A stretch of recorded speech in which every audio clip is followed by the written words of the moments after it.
morning. You're welcome to our meeting of the Scrutiny Committee. I ask everyone, well, first of all, can I ask for apologies? Thanks, Convener. We've got one apology for the meeting from Councillor David Grant. Thank you. Minutes of our last meeting have been tabled. Can I ask for any wish to make comment on the contents of the fulsome report?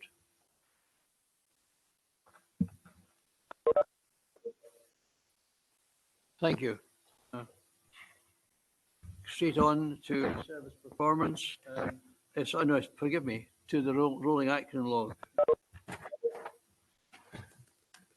Thanks, Convener. The rolling action log has been updated since the last meeting, in particular in regard to the progress report in Slamana Primary School, and there'll be a feedback report in Scrutiny in 2022 for that. The other reports have been updated, and where appropriate, the corporate plan, council priorities, and reports that were asked for at the last meeting are noted as being on today's agenda.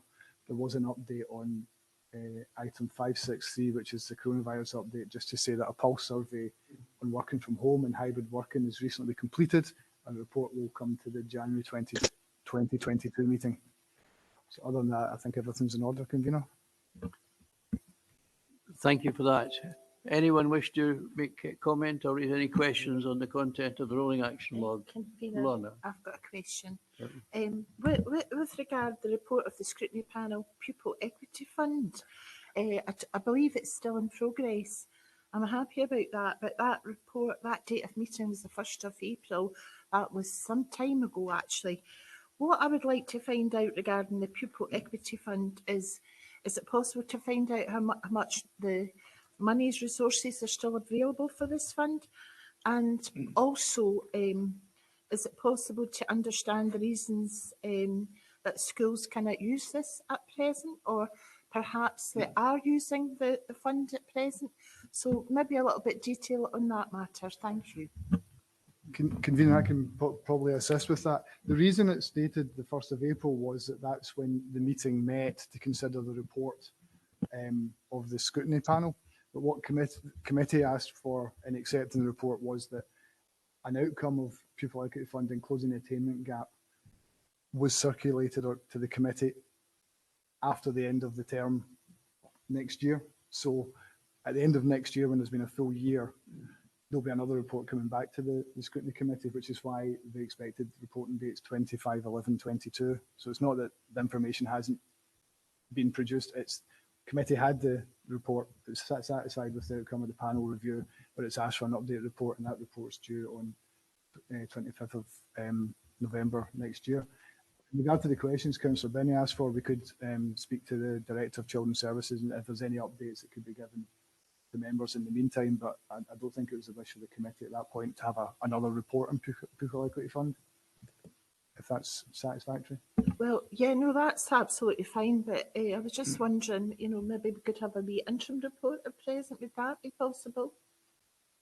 Regarding the Pupil Equity Fund, and find out what's been happening. I mean, schools have returned now, and obviously there's been activities and actions within schools, and so I think it'd be good to know if anything has happened in the interim with regarding the Pupil Equity Fund. Is that possible? Could I perhaps I should say there that my understanding was that next year was the full year to sort of so that they could properly gather progress and the effect of the funds, but it may well be that we could get a further report. Brian, can you? Yes, actually, Robert Mailer, Mr. Mailer, could you perhaps give us information or your reaction to the question?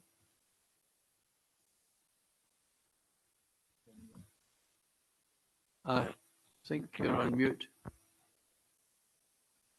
Sorry. Thank you, Chair. The report that was previously before the committee set out all of the various activities that were taking place across the school estate with the Pupil Equity Fund, and members will recall that covered a whole range of interventions and activities that were being undertaken in the various schools. The Pupil Equity Fund has been rolled on. So to answer Councillor Binney's earlier question, the schools have broadly similar funding that they've ever had before. We're about to move into a new iteration of the Pupil Equity Fund, where the Pupil Equity Fund and this Scottish Attainment Challenge monies are going to be rolled together. And I've actually got a meeting later today about that with the Scottish Government. So in broad terms, schools are doing with this money what they have done with this money for the last 3 or 4 years. And as Brian has said, we will give an outcome report at the end of November once we've had a full year of activity. Thank you very much. Any other questions? Sorry.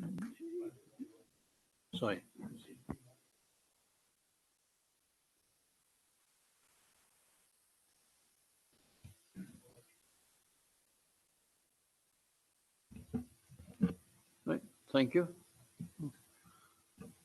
I think in response to that, the panel did its work and reported to the committee, and the committee asked for a follow-up report. So I don't think the intention is that the panel would be reconvened.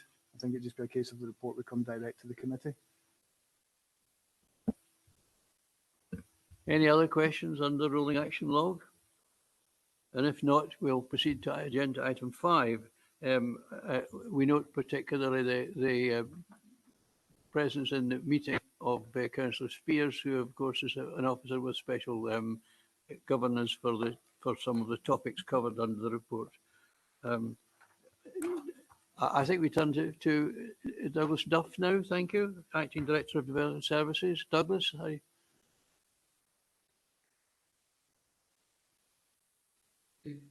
This is in relation to the next item on the corporate plan enterprise report. Yes.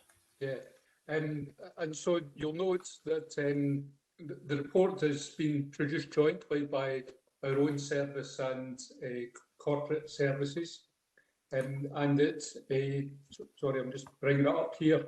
It relates to the actions undertaken under the enterprise work stream, and it sets out a number of the work streams that we have, projects that we have underway under that work stream. I should mention that the appendix to the report was issued prematurely, and that there is some further details included that have had to be circulated just prior to the meeting. Our apologies for that. We are checking out the reasons for that, but we will attend to the update on these items in the course of this presentation. What we're noting is that this is the 6th performance report to the committee on progress in delivering the range of its priorities. And it's the second round of reporting on enterprise, and it notes the delivery of a number of the enterprise projects that are underway. The progress on this is reported through the Council of the Future Board, and there are regular reports being provided through elected member seminars and in follow-up with reports to the Executive Committee. And at paragraph 3.4, we note the timetable for that work that is underway. We also note the work that's taken place in regard to the establishment of the performance management framework and the portal that is now established on the website, which gives progress report on the range of actions and performance indicators, and that's established as an ongoing means of reporting our progress. There are a range of, as I say, a range of appendices to the report, with a summary dashboard on overall performance for enterprise, as well as a performance rating in regard to the actions and the performance indicators. And a number of these are noted in terms of their red, amber or green status. Because of the existence of two performance indicators showing red, the report is noted in overall terms as red, although it is simply based on the performance on those two indicators. Those are substantially related to the effects of COVID on our business support activities, and so we do denote that there are mitigating factors and measures in place to attend to these issues. And so there is further detail in the report highlighting the steps that we have underway in regard to these factors. There is in section 4.7 of the report, we note the key achievements that have been achieved under this work stream. Quite an extensive list of achievements that are noted there. It highlights the award of external funding in regard to the recent award of levelling up funds for works on the A9, A904 at Westfield, and also the Scottish Vacant and Derelict Land Fund for the restoration of the Linethorn Bin. It also notes the work we're undertaking in regard to the litter strategy, which we'll be talking further on in the course of today's session, and also the work of the Employment and Training Unit, which is a subject of a specific report on today's agenda.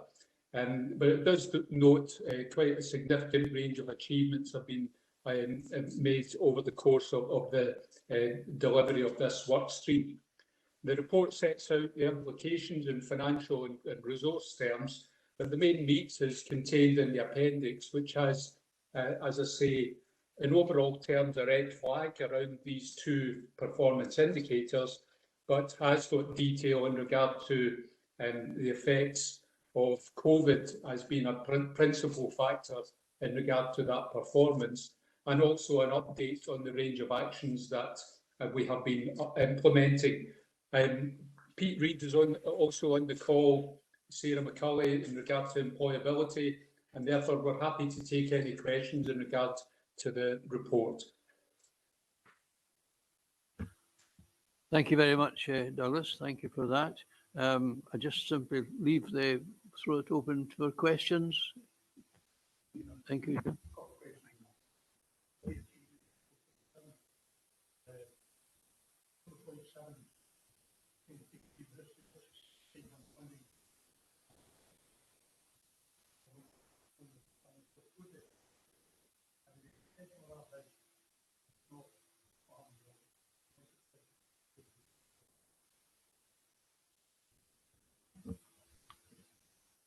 Apologies for interrupting, Chair.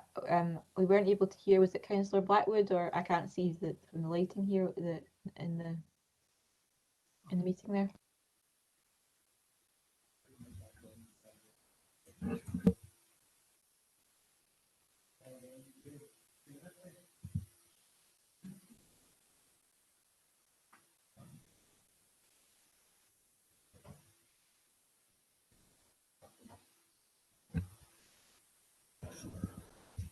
Better.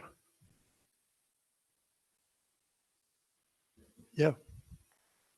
The question is in bullet point 7 at 4.7. Stage 1 funding submitted to the National Lottery Heritage Fund for 1.6 million. Have we had any success with that bid? And if not, if they're not successful, what happens then? Thanks, Councillor, and through you, Convener. The submission we're making there is for works on a Climate Forth project. We note the work that's taken place on an indicative regional spatial strategy for the Forth Valley. That's what we're doing jointly with Stirling and Clackmannanshire councils, and it reflects the fact that there's a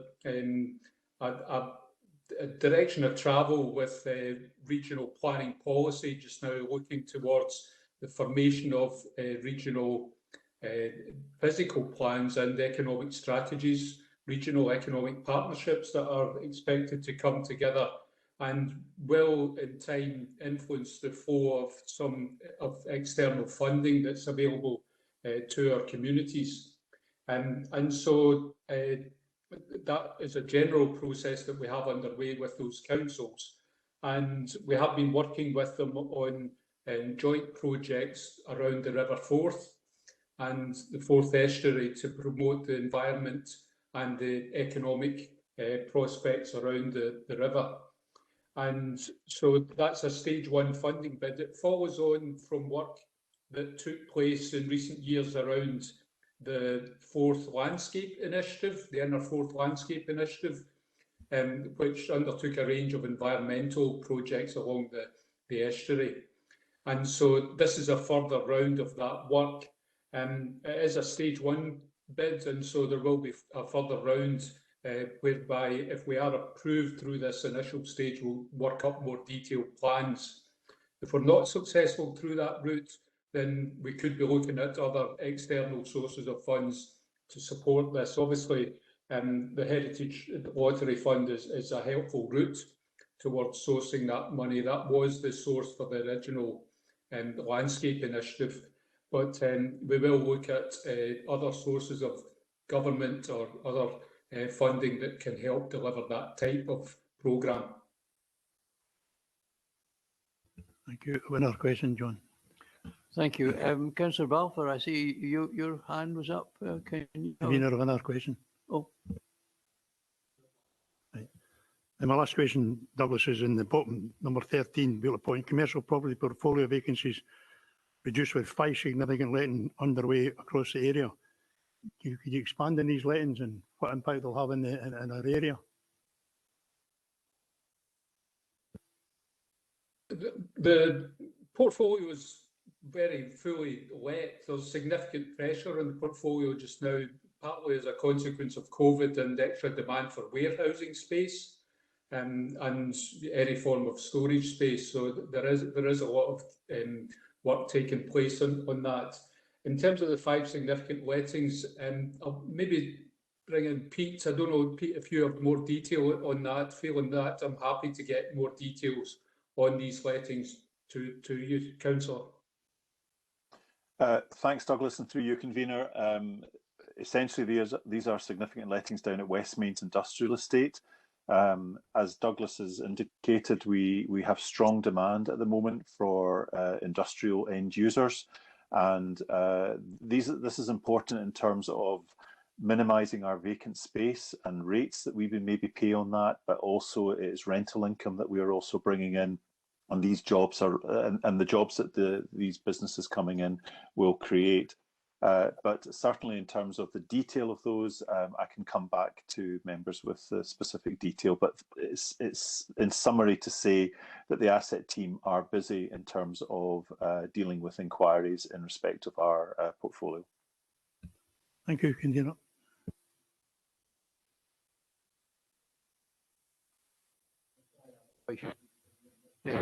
Councillor Balfour, your hand up. Question? Thanks, Convener. I've just got 2 or 3 questions. Page 21, bereavement services, says that they've managed an increased service demand. Do we have a percentage, a rough percentage of the increase?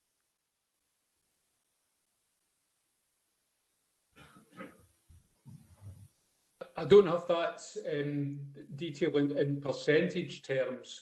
The report that's coming up on coronavirus does give an update on the incidence of COVID in the Falkirk area, and it notes in that report that there were 275 COVID-related deaths. In fact, the latest detail of that is that there have been 292 COVID-related deaths in the Falkirk area. And clearly that has put significant additional pressure on the bereavement service. We also obviously offered our bereavement services to adjoining local authority areas, and there is a significant demand from areas like Stirling, Clackmannanshire and North Lanarkshire, which has added to the demands on the bereavement service. In terms of a percentage, I would need to get that for you, Councillor, but it does. That information does note the additional pressure that the service has received over that period. Okay, thanks for that. I think it's important just to thank all the staff again throughout the council services that have been in there during the pandemic and keeping things going. It's very, very much appreciated. Okay, we'll move on a bit. Page 22. the free town centre Wi-Fi is now in 4 district centres. I just wondered what update there was on like the landing page, and I think they were going to be getting some kind of website with advertisements and things like that on it to support local business. Is there any progress on that? Maybe pass that to Pete to respond. Thanks, Douglas, and through you, convener. The work is underway on that at the moment, Councillor Balfour. I think importantly, it was about getting the infrastructure in play. I think there is an opportunity to tie in that landing page with other council services that can be offered and supported. I understand within Falkirk that landing page is up and running, and we're now working on the district centres at this point in time. And Jackie MacArthur will be able to give a further update on that in due course. Okay, thanks for that. Just one final one. Page 22 again. I'll find it. Yeah, the introduction of tablet devices across the workforce for roads, ground, street cleansing, street lighting, etc., and a digital end-to-end process. What difference has that made in performance terms, as in actual performance terms, like of gully cleaning, things like that? We had an instance there with a lot of rain, and there was quite a lot of flooding still happening. So how's the performance been affected by going to sort of digital? Has that helped performance in any way? The effect of that is certainly intended to improve performance. There is a report on this on the agenda. We'll come on to that later, the report on gully cleaning. And Gary Neal, he's in the meeting just now, but Gary will give some further details on the measures that he's implementing there and the expectations we have of that in terms of performance. So if it's okay, Councillor, it may be better to hold for that report to be presented, and Gary can give his presentation on the work that's taken place there, and we can deal more fully with the point about performance. Yes, Okay. thank you, Douglas. Will that cover other things as well, like street lighting and everything as well, the whole performance across the range? I'm sure Gary will be able to attend to all these questions when we cover that report. Okay, right, that's me. Thanks, convener. No, thank you, Councillor Balfour. Yes, Councillor. I've got 2 questions, and it's on Appendix 5, as a matter of fact. First one's Second 7, proportion of people earning less than the living wage. I must admit, I'm pleased to see the reduction in people earning less than the living wage. I can see that is actually coming down. I'm really, really pleased about that. It's very important for our communities and people that live in them. But how can we bring this down to 0? And could you maybe give me some detail? What sectors is this in, where we have people that 15.2% of people earning less than the living wage? And what measures can we take really to, bring that down to 0, because that will need to happen. It's my first question. Yeah, thanks, Councillor, and through you, Chair. These indicators are more indicators of the health of the economy, and these are indicators that we monitor across the country with our economic development networks. And so clearly we rely on the participation of employers in these schemes to ensure that the living wage is being implemented. We encourage employers to adopt that practice, to adopt practice of fair work and improving wage conditions for their staff. And that is a measure generally across our Business Gateway network, and in working with Scottish Enterprise we promote. But in terms of direct action that the Council can take on that, it is somewhat limited in terms of the effects that we can have with those employers, other than drawing to their attention the need to have that underway. So, Pete, I don't know if you'd want to add any more in terms of any measures we have on that.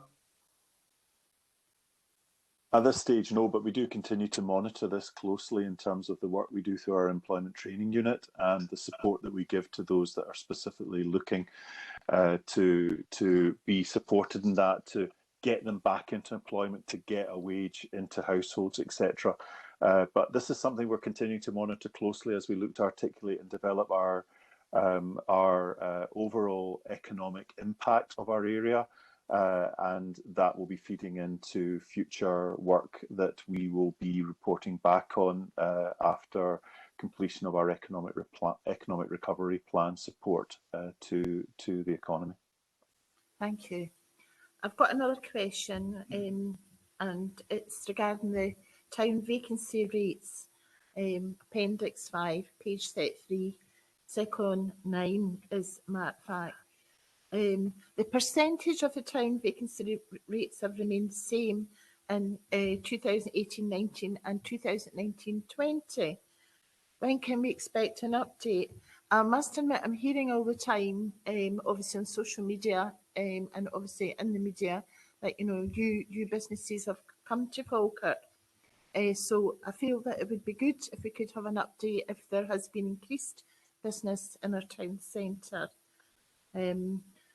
Falkirk was above the national average. How is that expected to stand now, in the sense that really where are we now with increased business in our town centre?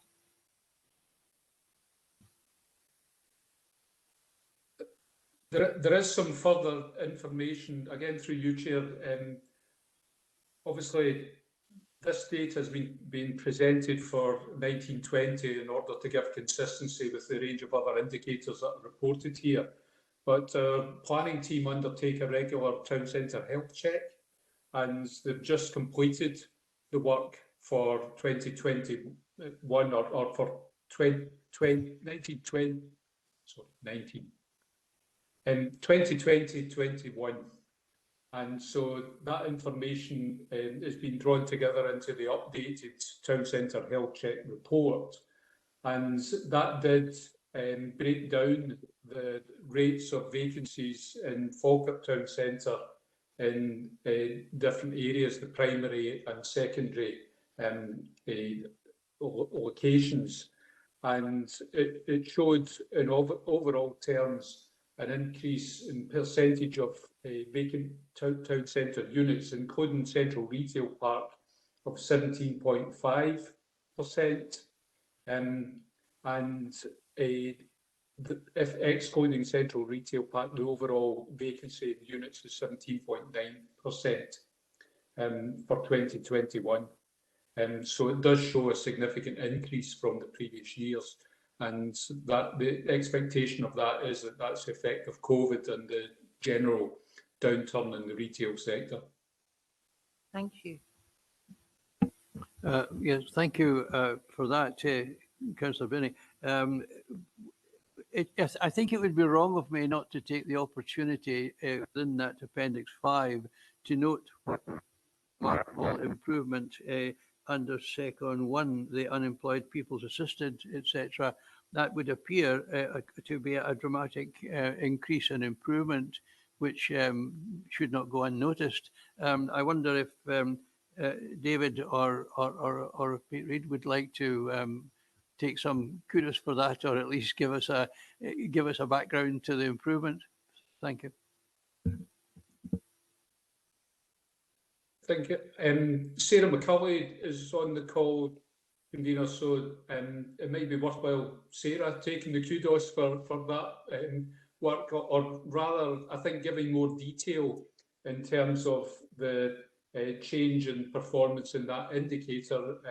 There is some further and quite extensive detail on the work that's taken place in employability in the report that's later in the agenda, but maybe something briefly just now, Sarah.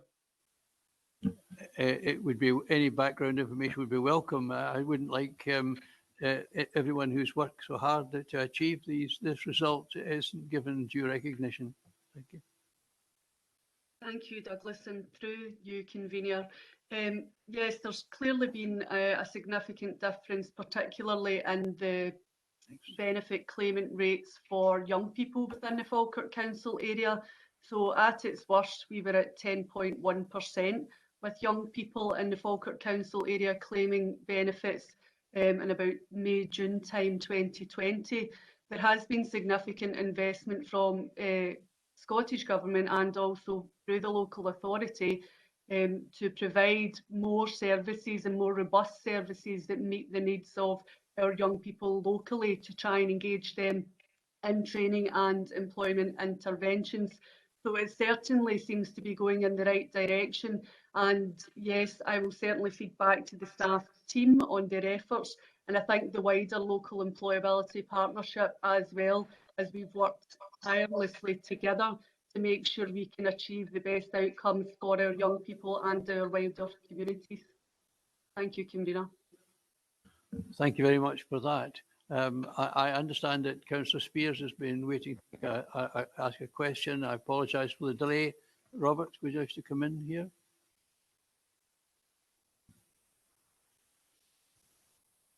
It was just maybe get Douglas to go a wee bit further on the question that was asked about the inner Forth landscaping and the work that we're doing with other councils.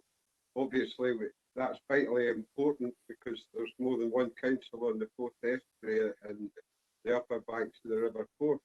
But it's very pleasing to see that a lot of landscaping has been done, especially regarding climate change and reinstating moss and different types of environment that will slow down the amount of water entering the river. As you know, high spring tides are always a dangerous time in Grangemouth when the three rivers that enter the town are exceptionally high, and there, at one point they wanted to actually do sacrificial land where the high spring tide could take over parts of land, especially in the upper Forth, to avoid flooding.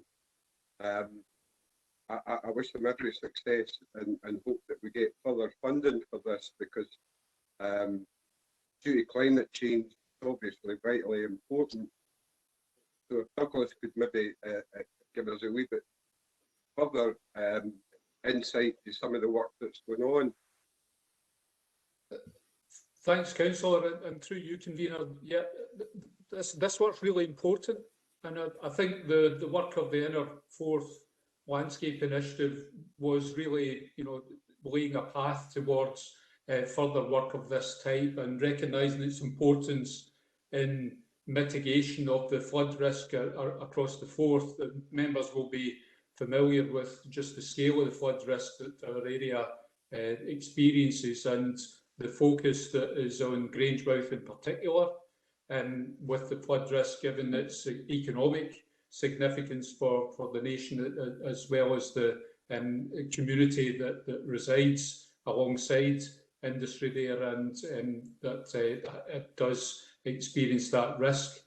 So this work is important, and so the Climate Forth project, as I say, carries that forward. The mitigation schemes you point towards, Councillor, obviously we have looked to set aside areas for sustainable drainage. So you're looking in areas around skin flats where land can be retained for inundation when there is a flood risk. And it's that kind of measure that we're looking to promote across the Forth more broadly. You will see, in fact, I believe it's today, that there is an announcement for the formation of an international environment centre that the University of Stirling is launching as part of their city deal. And we've been working with them and will be working with them more fully on the arrangements whereby we can be monitoring the Forth estuary.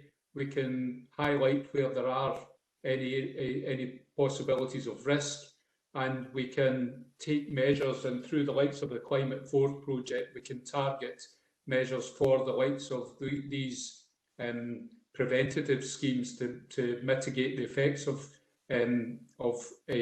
flooding, but also to introduce new areas of woodland, of moss, as you say, to restore peatland areas and help in overall terms to reduce carbon and create walkways and areas of open space that people can visit and use, and adds to the level of amenity right across the Forth estuary. So quite an exciting prospect in bringing together partners to attend to these issues, and we think it will showcase some really excellent practice, particularly in that tie-up with the university. Thank you. I think we need to stress this, especially to council, that we need to move as fast as we can on this. Well, certainly I agree with that, Councillor, and particularly in the week of COP26 negotiations coming to a close. I think our area in the Forth estuary typifies a lot of the challenges that estuaries of that type around the world have, but I think we've got good practice that we can extend in our area, but also showcase to other locations. And we have been doing that recently. I'm not sure if members will be familiar. There has been a partnership established recently, the Forth Valley for Net Zero, and it has been showcasing some of the activities, some of the projects that are coming forward across the Forth Valley that show the real benefits that can be achieved from this type of work. I'd just like to put a hit in on tourism and people like this. It's been great to see our hotels and motels filled with delegates for COP26, and a lot of them have used Falkirk District as their base.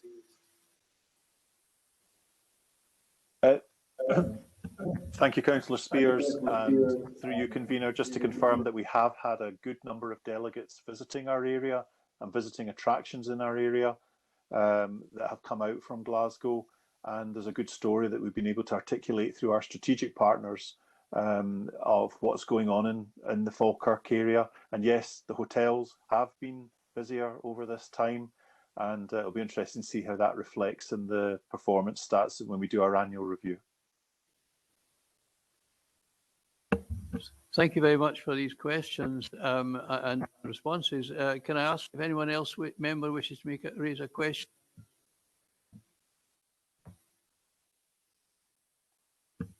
If not, agenda item 6. And I understand that Chief Executive Kenneth Laurie will be leading with this report. Kenneth, are you there? I can't see you. Yes, Convener, I am here, and thank you. Good morning, everybody. This report provides an update following the previous report, which you saw in June 2021 to the Scrutiny Committee, which set out the impact of the COVID-19 pandemic on the Falkirk area and the work that was being carried out to identify the lessons learned. The report highlights the ongoing impact of the pandemic for the Council, the ongoing actions being taken to mitigate through response and recovery, and indeed the resilience work being undertaken.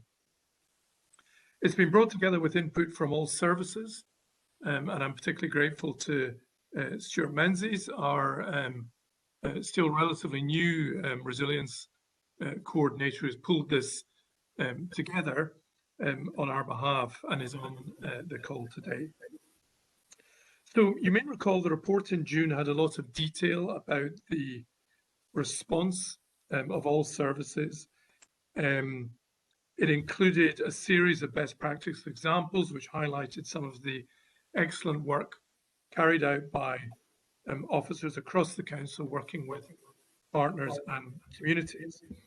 And at that time, the committee asked that a further update be presented for November 2021, this report at this committee. And the aim of that was to focus particularly on issues around about lessons learned. So this update is a result of that request and includes findings from debrief exercises undertaken by each service and the lessons learned from that. Convener, just before I go on, I'm certainly getting a little bit of feedback. So I don't know if that means that others have microphones on, but if so, it might be helpful if they were shut off just for the time being. So by way of background, the report sets out an update in relation to the current position with the impact of COVID-19. It sets out some high-level conclusions in relation to lessons learned and the work that's been done to support that, and that's set out at paragraph 4.1. It sets out the fact from paragraph 4.2 that we have been doing, right across the council, a series of COVID-19 debriefs. So that's covered all services, and also the trust and the Falkirk Health and Social Care Partnership. And these structured debriefs have been carried out in respect of how the service reacted to the initial outbreak of COVID-19. Now, I think overall these exercises have been found to be very positive. Lots of examples, as you know, of where there's been a lot of goodwill, there's been a lot of innovation, there's been a lot of cross-service working that has, I think, typified the council's response. And this work has informed the summary report, and the key lessons from the debriefs are set out at paragraph 4.4 for members' information. Now, from each of these debriefs, there's been an action plan developed for each service, and then the common or corporate recommendations have been brought together into a plan at a corporate management team level. That's been reviewed by the corporate management team, and Appendix One summarises the lessons learned at corporate level and the work being done to take these forward. The report focuses on 3 other issues I'm just going to touch on briefly. One, about some of the challenges and issues around about communications. That's set out from paragraph 4.6.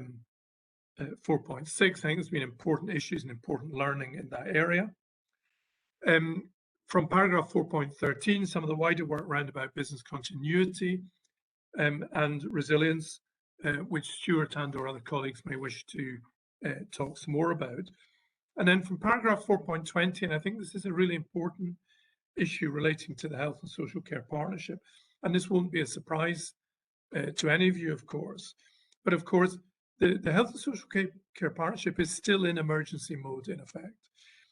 The scale of the challenge over recent weeks, as we've seen, the loosening of restrictions, increasing community levels of COVID-19, and just the impacts in terms of demand for care at home, staff absences and vacancies across the local system, and the loss of staff back into, for example, the hospitality sector, contracts being handed back by some providers, the requirement of staff to self-isolate and the impact that has had, temporary closures of care homes to admissions, and serious issues closely related to that impacting on the acute hospital and the whole health and social care system. So it's just worth recognising as part of this report that really for colleagues in the Health and Social Care Partnership, we have not yet emerged from that critical period. So in conclusion, whilst the impact of the COVID-19 pandemic has been very significant, as a council, we have shown the ability to work with partners and communities to adapt quickly in the most difficult of circumstances to ensure service delivery is maintained. And notwithstanding the considerable service pressures that are continuing as a consequence of the pandemic, and most notably in health and social care, it is also really important at the same time that the council is preparing and working towards a return to a level of normality. And it's for this reason that it is so important to learn the lessons of the pandemic and to embed these in the business continuity plans which are maintained by the various services. And finally, there is the appendix which sets out the corporate management action plan. There are, of course, actions and considerations, many of them which are not in this report, but are unique to individual services, all of whom have their own action plans flowing from this work.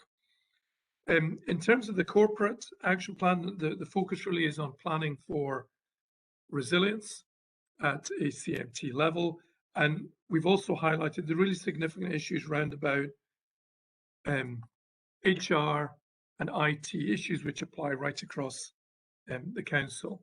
So, as I say, convener, there's officers, I think, from all services on the call that can deal with specific questions. The recommendations before the Scrutiny Committee today are set out at section 2. Thank you. Thank you very much for that, Kenneth. I obviously open this to questions. Could I say before the questions start that I would intend to interrupt them at appropriate time for 11 o'clock for our to mark the remembrance, minutes of silence for remembrance. But questions? Sorry, I'm not sure. Councillor Balfour, thank you. Thanks, convener. I've just got 2 or 3 questions. Page 36, 3.6, it says 88.2% of the adult population have had 2 doses of the vaccine. Can we get a wee bit of information on why that's not a bit higher? I noticed further down that there's slightly less people had their second dose than the first dose. Is that still ongoing? Right. Okay.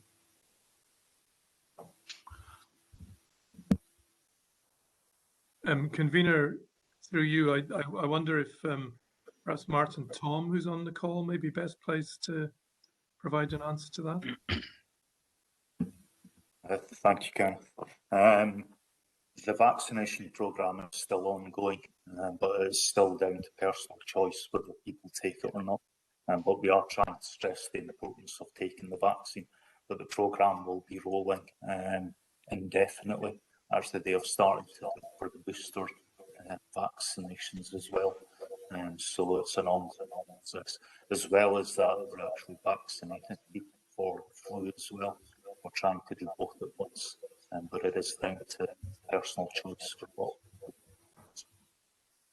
Okay. Just slightly further down, there's a bit about the young people, 12 to 15.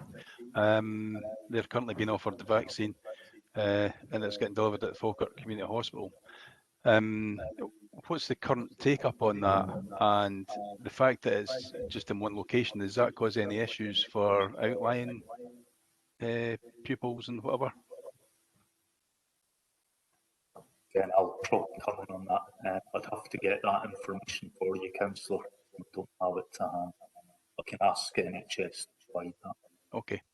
Sorry, through you, convener, and for the councillor, I do have some further updates on both the point earlier about the booster programme and about young people. In relation to the booster programme, obviously when this report was written, the programme had just commenced, and so that work was getting underway. But the latest information we have is that for the booster programme targeting those who are vulnerable and aged 50 plus, I got mine last night, so I'm feeling okay today, so nothing to fear there.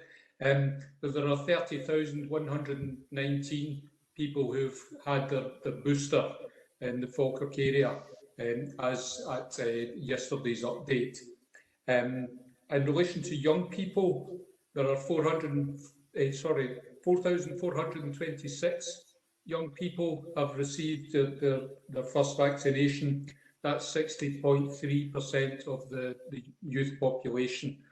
So quite positive level of uptake in that area. But obviously we continue to promote that service and encourage its uptake. Okay, thanks for that. Right, I've just got another final question. Page 41, 5.5. The effects of lockdown had some beneficial effects, as in people doing less miles in vehicles, etc., going to work. As we're starting to go back to office working, how can the council minimise the increase in emissions, etc.?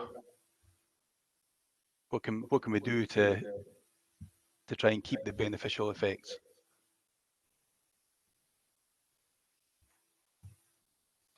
Convener. Douglas, if you can answer that. So the service is working on an updated transport strategy, and obviously we promote green travel plans in a range of situations, a range of buildings. We've been working most recently on a green travel plan for the new building that is coming forward at the Foundry. The council does promote active travel and has quite extensive programmes underway, from going back to the early Take the Right Route initiative that we had active in the Lambert and Stennismuir area. And so we promote walking and cycling. We have a range of electric bikes on offer around the area. And we do urge our staff to adopt these types of forms of transport. We also expect that, arising from COVID and arising from our broader office strategy, we will be encouraging more flexible working, more working from home, and therefore that will reduce the amount of travel journeys that are taking place. In the course of getting the transport strategy together, we will be doing more survey work of staff to understand their patterns of travel to work currently and their intentions, so that we can promote more of these kinds of measures, and that will help to reduce the travel that's taking place. Obviously, when it comes to our own approach to transport during service operations, we're also encouraging the use of pool cars, increased use of electric vehicles, which will reduce our overall carbon count. Okay, thanks for that. I've just got one other point to make. I noticed recently that Google Maps in the States, they've applied a patch to the mapping software which now comes up with the greenest route. It takes into consideration all factors like average speed, etc., so that you can reduce your amount of CO2 from your emissions. That's meant to be coming into the UK next year as well. I can't remember the figure I said, but it was they reckon they can save I think it was millions of tons of CO2. So just for interest. Anyway, thanks, convener. Thank you. Perhaps I should at this point invite the Chief Executive to, if he wishes to come back in to in response to the questions. Thank you, convener. I think that Douglas has really picked up, particularly on that last issue. I suppose that point about the blended approach to working is really important, and over time, of course, as set out in the strategic property review, we're looking to significantly reduce our carbon impact through the change in use of buildings, both reduced use and changes to buildings. And the other thing, of course, to bear in mind, convener, is at the moment the guidance is still towards working from home, and so that is primarily what's been done by office-based staff at this stage. Thank you, convener. Thank you very much. I think at this particular moment, sorry, Councillor Binney, my apologies, Councillor Binney. First of all, it's page 41, it's under resources, first of all, and it's more a statement, basically, and I just want to say that all of us, I'm sure, recognise that all the staff and all the council service have adapted so well in really difficult circumstances. Should all be very proud of them and the resilience that they had. What I would like to, part of that is, I'd like to hear a wee bit more about support we're giving them, because it was mentioned at that part, some risks of fatigue. And certainly I have heard that, and I've experienced that with officers that I've spoken to across the services. So it would be good to hear what initiatives we're putting in place, with our staff, so that we are supporting them, because there has been a change of service. That's my first kind of question. Perhaps at this particular moment, before any response is made to that question, we should note that it is now becoming 11 o'clock, and I would invite everyone to share a 2 minutes period of silence.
Thank you very much. We will now, sorry, the question. Yeah, Stuart Ritchie, perhaps. Thank you. Welcome to the meeting. If you would like to respond to the question. Thank you, Convener. The issue of staff welfare is a matter that the committee has spoken about on a number of occasions. I think that we've been really mindful over the period since March 2020 about the welfare of employees across the council. We've tried to put a number of things in place to try and support colleagues. So just to give you a few examples, the Chief Executive chairs a wellbeing group which meets on a regular basis, and that group is made up of employees from across the council, and will be, let me describe them as employees from the body of the kirk. So it's not a hierarchical approach, and that's an attempt to just try and get some feedback to how employees across the council are feeling, and equally to pass key messages out through the organisation. We've got a regular update goes out on our website on questions and answers for our employees, which has got a number of links on it to organisations that can help employees in their welfare. We've stressed to managers, team leaders, that when they meet with employees and teams, they should be talking about employee welfare issues, not just about tasks. And there's just simple things out there as well, just about looking out for your neighbours, so phoning other people in your team, finding out how they're doing, and just trying to put them in touch with any of the organisations that I referred to earlier in an attempt to try and help them. We're particularly mindful of those who have been working from home. So we'll be looking at what equipment they have, what their working conditions are, and we're also mindful of those who are out on the front lines, those in social care, those in Douglas's teams, those in building maintenance, and just watching out for their welfare as they're out there day in, day out. So quite a broad range of things that we are trying to do, and hopefully we're picking up best we can employee welfare issues over the course of the pandemic. Thank you, Convener. Thank you, Mr. Ritchie. And I now have another wee question. It's basically on the sustainability, actually. I know from many conversations we've had today, you know, speaking about the environment with because of homework with less consumption of carbon emitting, reduced travel and heating and lighting. Certainly that is true with staff working from home. However, I'm going to take another tack. However, with home working in some cases, and I don't know if it's something Falkirk Council has considered, will increase home carbon emissions with increased lighting and heating in people's homes, staff's homes, and this will add extra costs to employees. So with that in mind, I was wondering, has Falkirk Council undertook, I know we've got so many things to do, and you know, I totally appreciate that, have we undertook any studies to measure the increased carbon emissions for home working? Because I'm mindful that carbon emissions have to be reduced all over the council area, and that is in people's homes too. Thank you. Douglas, could you pick that one up, please?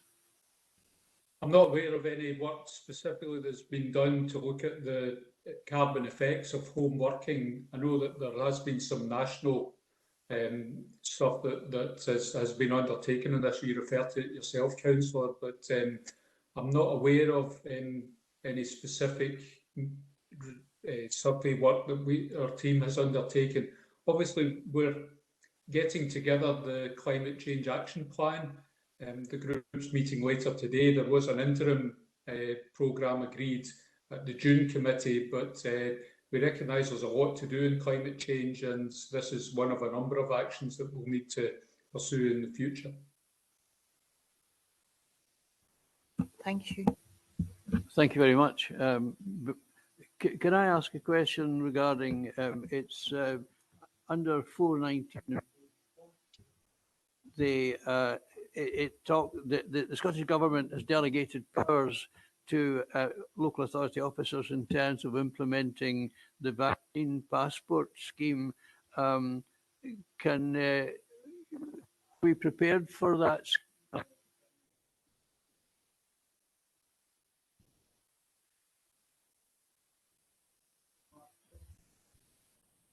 In the absence of others, Convener, I'll perhaps just try and pick that up, but I think this probably lies with environmental health colleagues above all others. So I don't know, Douglas, if you're able to comment on that aspect.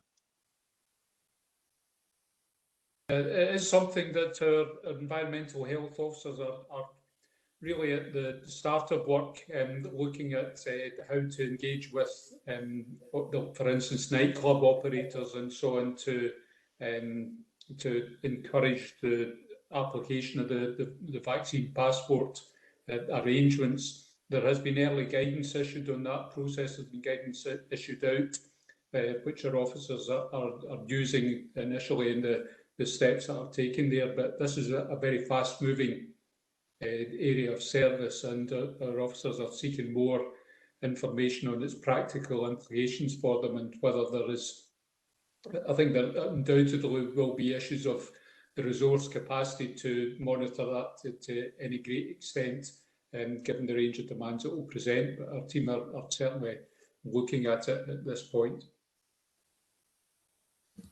Thank you very much. Can I turn now to Councillor Spears and follow with that Councillor Blackwood? Thank you, Convener. I was just wondering, I've had a quite a few inquiries regarding the rollout of the booster vaccine, concerning the length of time people have given a time to go to the community hospital and can be waiting over 2 hours. Night, I would go for mine today. I've delayed that because of this meeting. But the concerns that I'm getting are people have been given their time, they go, they haven't been informed, so people can just walk in that haven't been injected at all. I was told they'd need to wait 4 hours. This doesn't seem to be the same professional rollout we had for the vaccine down at Falkirk College.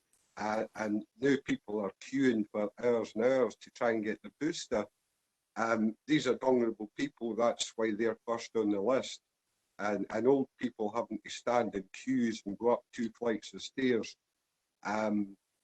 for up to 2 hours doesn't seem to be doesn't appear to be rolling out as well as they did initially. Has there been any concern raised on this? Has there anything been looked into on this matter? Convener, I'm aware of some concerns around about the rollout of the booster, in the sense that it doesn't seem to have that same sort of dynamic and efficiency, which perhaps, which did characterise the initial stages. But I know that work is ongoing at a national basis in relation to the coordination of that. Again, I don't know if Martin's able to come in and say anything more about that. I'll perhaps turn to Martin first for you, Convener. Thanks, Kenneth. I'm not aware of any specific issues, but I can feed that back to our colleagues in the NHS.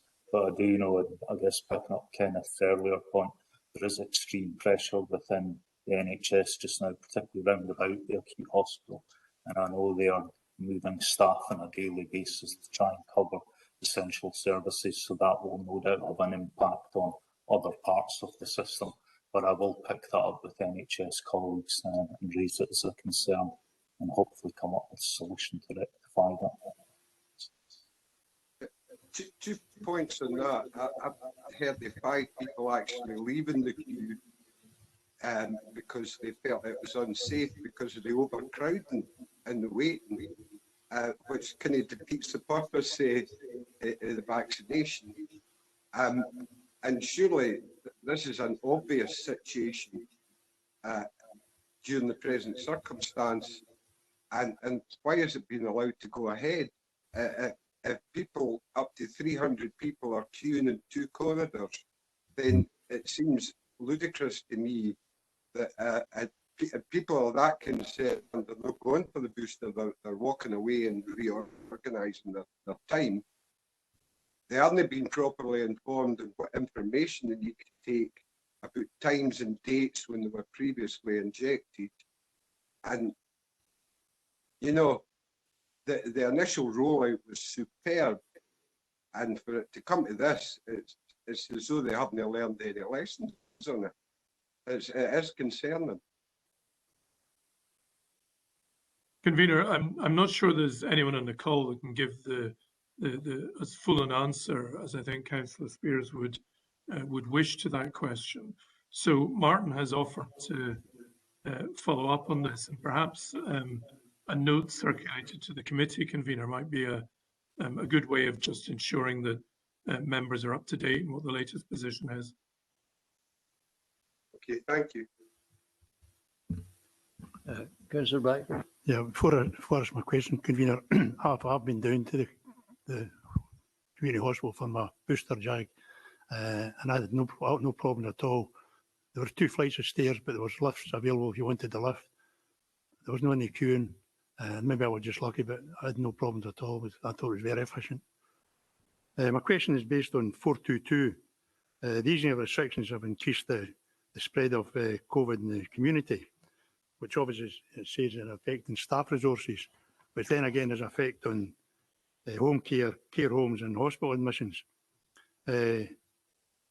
National concerns are saying as we head into winter that COVID could increase further and a possibility of break. What position are we going to have if that happens? Will we be able to cope? Because we seem to be struggling to cope with the current situation.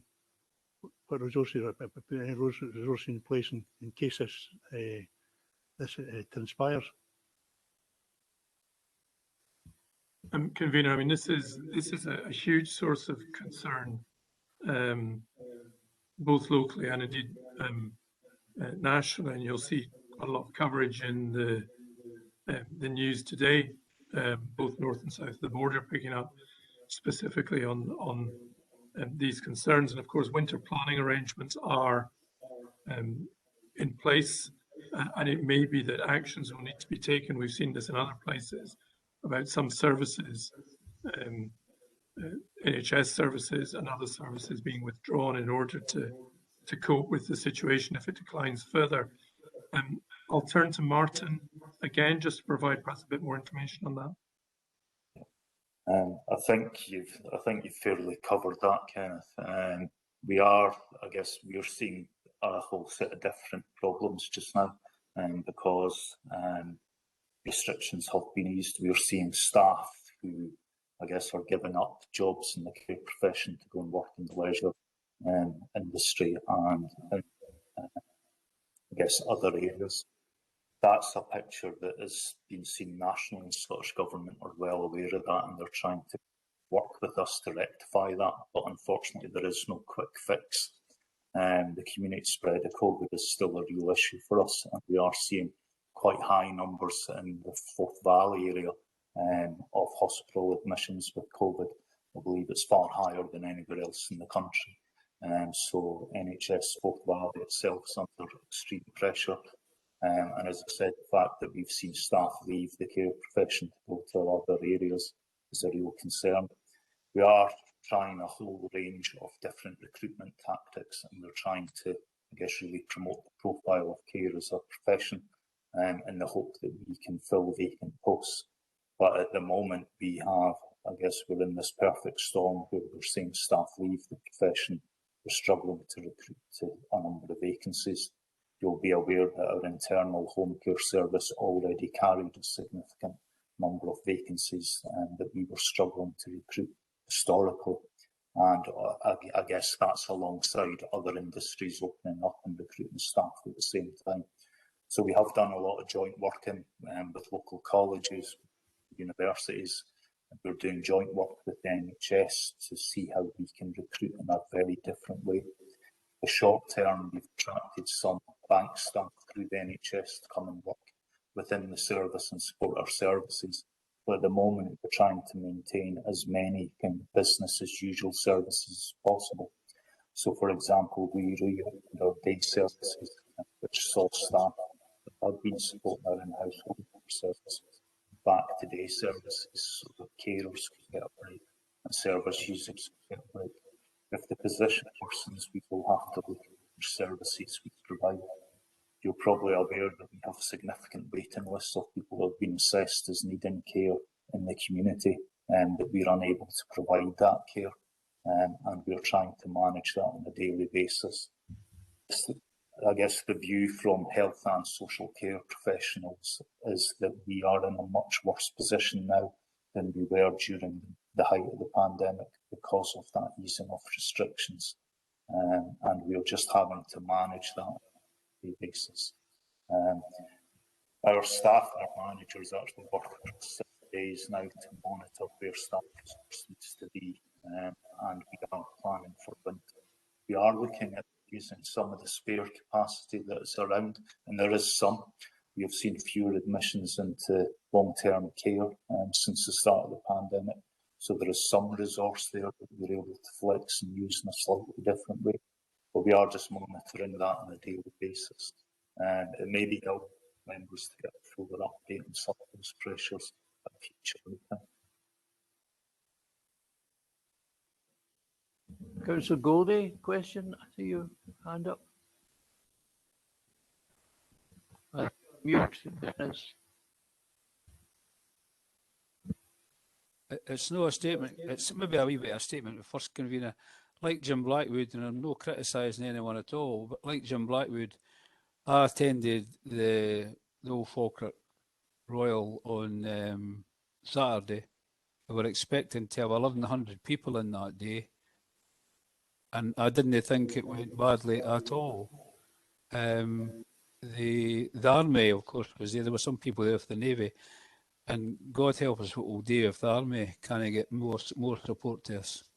But really, my point would be: is there any more space at Falkirk Royal Infirmary? Can you get more beds and more staff in there?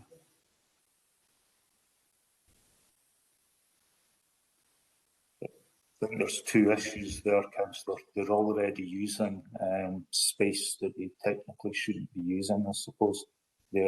At times they're putting 5 patients into 4-bedded units. And part of the challenge they have is they cannot get enough staff, so they're relying on a lot of agency cover to cover shifts. And they're in probably the exact same position as the Council's care services.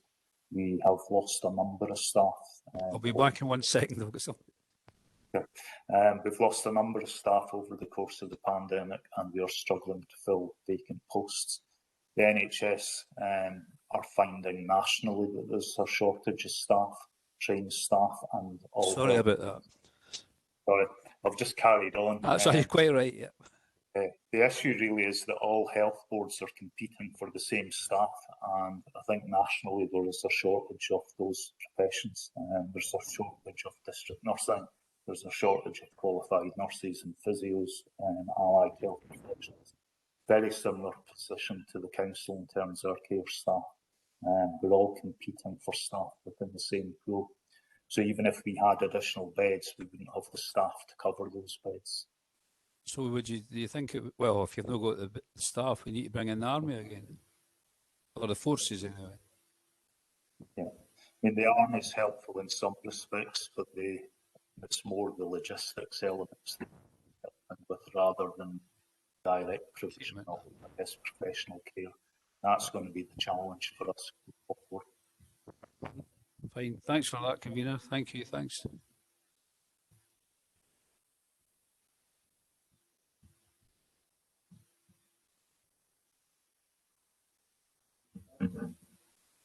Thank you. Any further questions? If not, sorry, Councillor Blackwood. Sorry, Councillor Balfour. My apologies. Thank you. Thanks, convener. Yeah, just going back to the points raised by Councillor Spears. I'd actually raised that previously and got a response for the NHS that it was effectively teething troubles just when they started doing the rollout. The boosters and it had been sorted out. But if that's not the case, one thing that I had reports on was, as Councillor Spears said, people were leaving because of the queues and people not wearing masks. But there was also, because there were vulnerable people there, they were having to leave because after standing for a while, they were in so much pain that they had to leave. They couldn't wait any longer. So they did mention that there was no seating available. Had they had a few seats available for people to sit in, that might have helped the situation as well. So just if you can maybe pass that back as well. Thanks. Thank you. Having also had my booster, when I had my booster, there certainly were seats, but it's certainly very necessary in the length of the time. Perhaps now I pass on to Brian Bennett. Brian? Thanks, convener. If the committee are minded to note the report, I see some nods, then we would move on to the next item. What we're proposing, or the convener's proposing, is to have a 10-minute recess.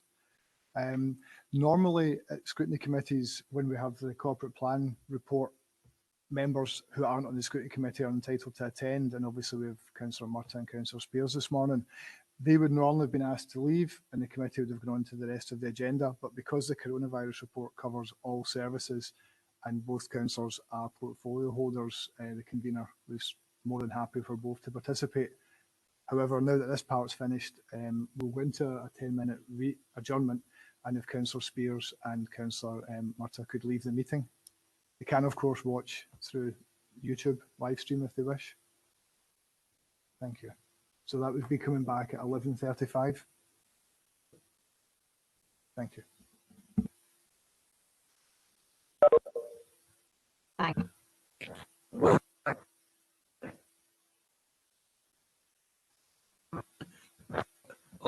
road maintenance cleaning, which in fact sort of report in a sense to questions that were being asked by members, including notably David Balfour, I think, on this issue. So could I ask for the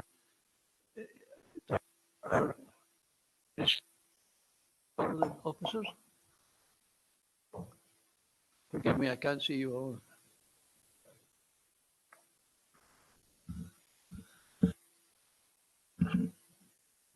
Hi, Convener. I'll introduce the gully cleaning report.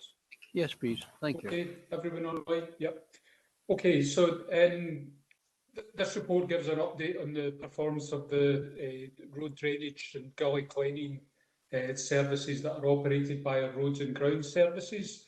The matter was raised at the Scrutiny Committee back in September, and we're bringing forward a report that details the pattern of existing service provision and its performance, and some of the financial information related to the service provided. Gary Neal is along with us today to give some further detail, and we'll speak to the appendix. There's an appendix to the report that gives further detail on the measures that have been taking place in this service area.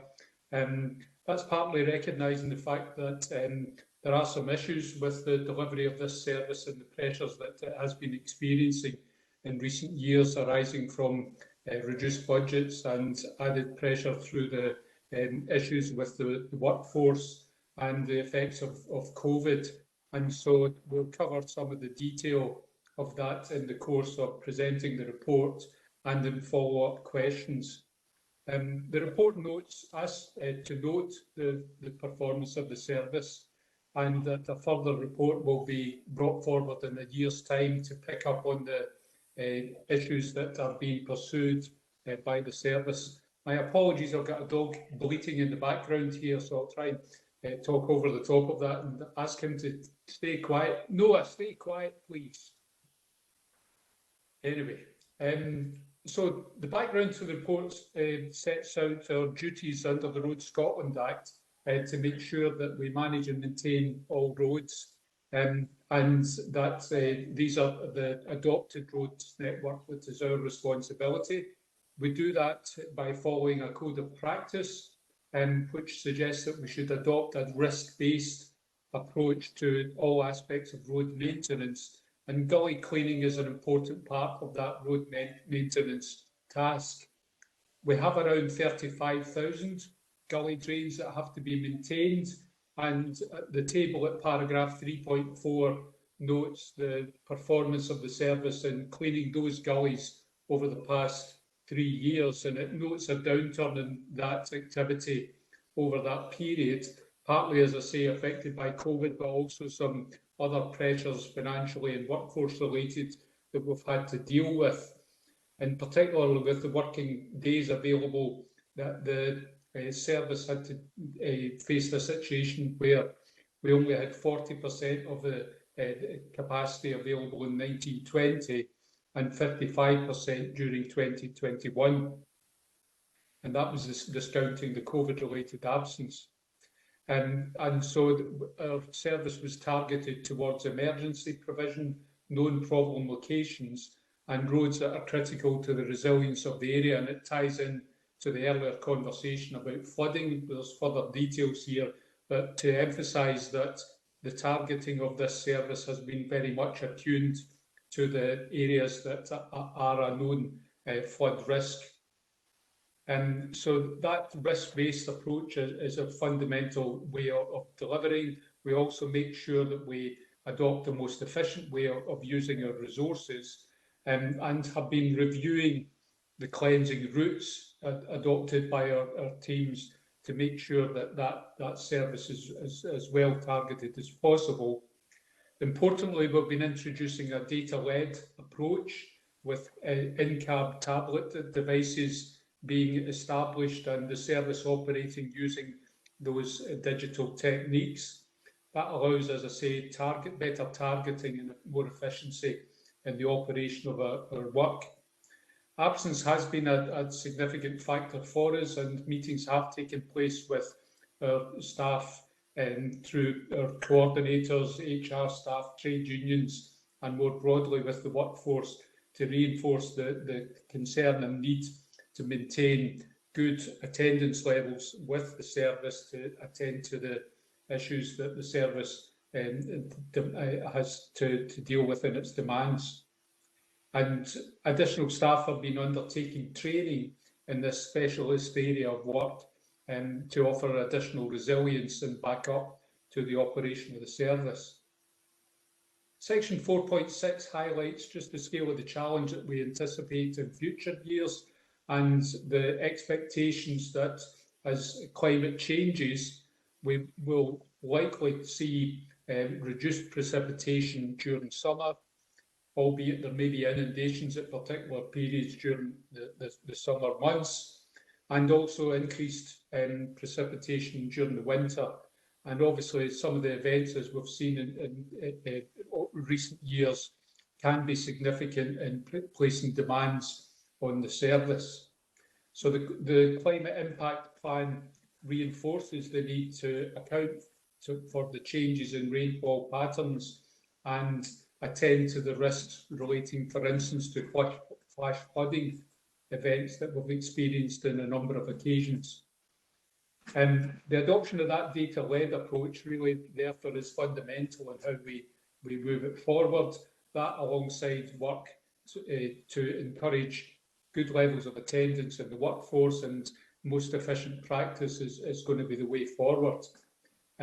We do highlight the implications of this report and include the information on the reduction in revenue funding that's been available to the service, and that has been a factor in the pressure that the service has encountered. There are also proposals, there is the potential for further savings in this area arising through the next round of work to take place on the council budget. But we are looking to make sure that gully cleaning is prioritised in any work that takes place. We highlight also the risks, as I've mentioned, around flooding and the sustainability concerns around climate change. But I think importantly, we do recognise this is a vitally important area. We need to target the service more specifically around the risks that need to be attended to, use new ways of working to support that work. And we suggest that a report should come back to the committee in a year's time to report on the work that has taken place. What I'd like to do is perhaps introduce Gary to speak to the Appendix 2 in the report, which gives more detail on the digital transformation programme and the measures that he and his team are enacting in order to focus and make more efficient the service in this area. Gary, do you want to come in? Thank you, Douglas and Convener. If I may, I'll give some context behind Councillor Balfour's earlier questions and comments before I go on to the appendix. Yes, the digital approach to maintenance covers all service areas, so road maintenance, ground maintenance, street cleansing and street lighting. So we're kind of fortunate in a way that we commenced this migration to digital before the pandemic. It was part of our transformation in roads and grounds, the Council of the Future project that I'm the project manager for. So it covers everything from pothole repairs, safety inspections, grit bin filling, street lighting repairs. So just to give a bit of context on that, it's our day-to-day operations now are no longer paper-based. So previously, whenever a member of the public, for instance, had put an inquiry into our web system, it would come into an inspector who would print a bit of paper off, go and inspect it, write an action, come back, print an instruction out, give it to an operative to repair, he would fix it, and then they would come back to the office and be written off in the system. Whereas now, whenever that report of a defect across our service comes in, it goes directly to our tablet in real time, so the inspector can be mobile. So if he's out in Bo'ness and something comes in Bo'ness, he'll get it there and then. and then they can process that again to another tablet which the operational teams have, and then they write that repair off as and when it's done on the ground. So that's the day-to-day efficiency and effectiveness saving that we're pursuing, and it's going particularly well across all areas, like I say, roads, ground, streets and street lighting. And we developed this kind of digital way with our suppliers. So it allows us to be more flexible and dynamic in what we do, essentially. But if I can lead on to the appendices, certainly Appendix 1, that just kind of nicely crystallises the challenges facing society and us as a council in terms of how we're reacting to these challenges. So, as Douglas mentioned, particularly the climate impact plan that we've got, paragraph 4.7 in the report. Summers are getting drier, but when it does rain in the summer, it's going to be more intense. And in winter, it's going to get wetter as well. So we experienced that relatively recently in the last couple of weeks. We had really intense rainfall and sustained rainfall. It caused flash flooding across our network. So, as summers get drier, the ground conditions get drier, the speed at which this water is absorbed slows down, and this is why we get flash flooding. So sewer capacity and water courses, they influence the ability to take this water away, and ultimately if they're at full capacity, they back up through our gully infrastructure. So it's vitally important that we target these resources to our areas of most need, and that's what the Appendix 2 details. But certainly, before I move on to Appendix 2, Appendix 1 also mentions that there's been six more leafing days per year.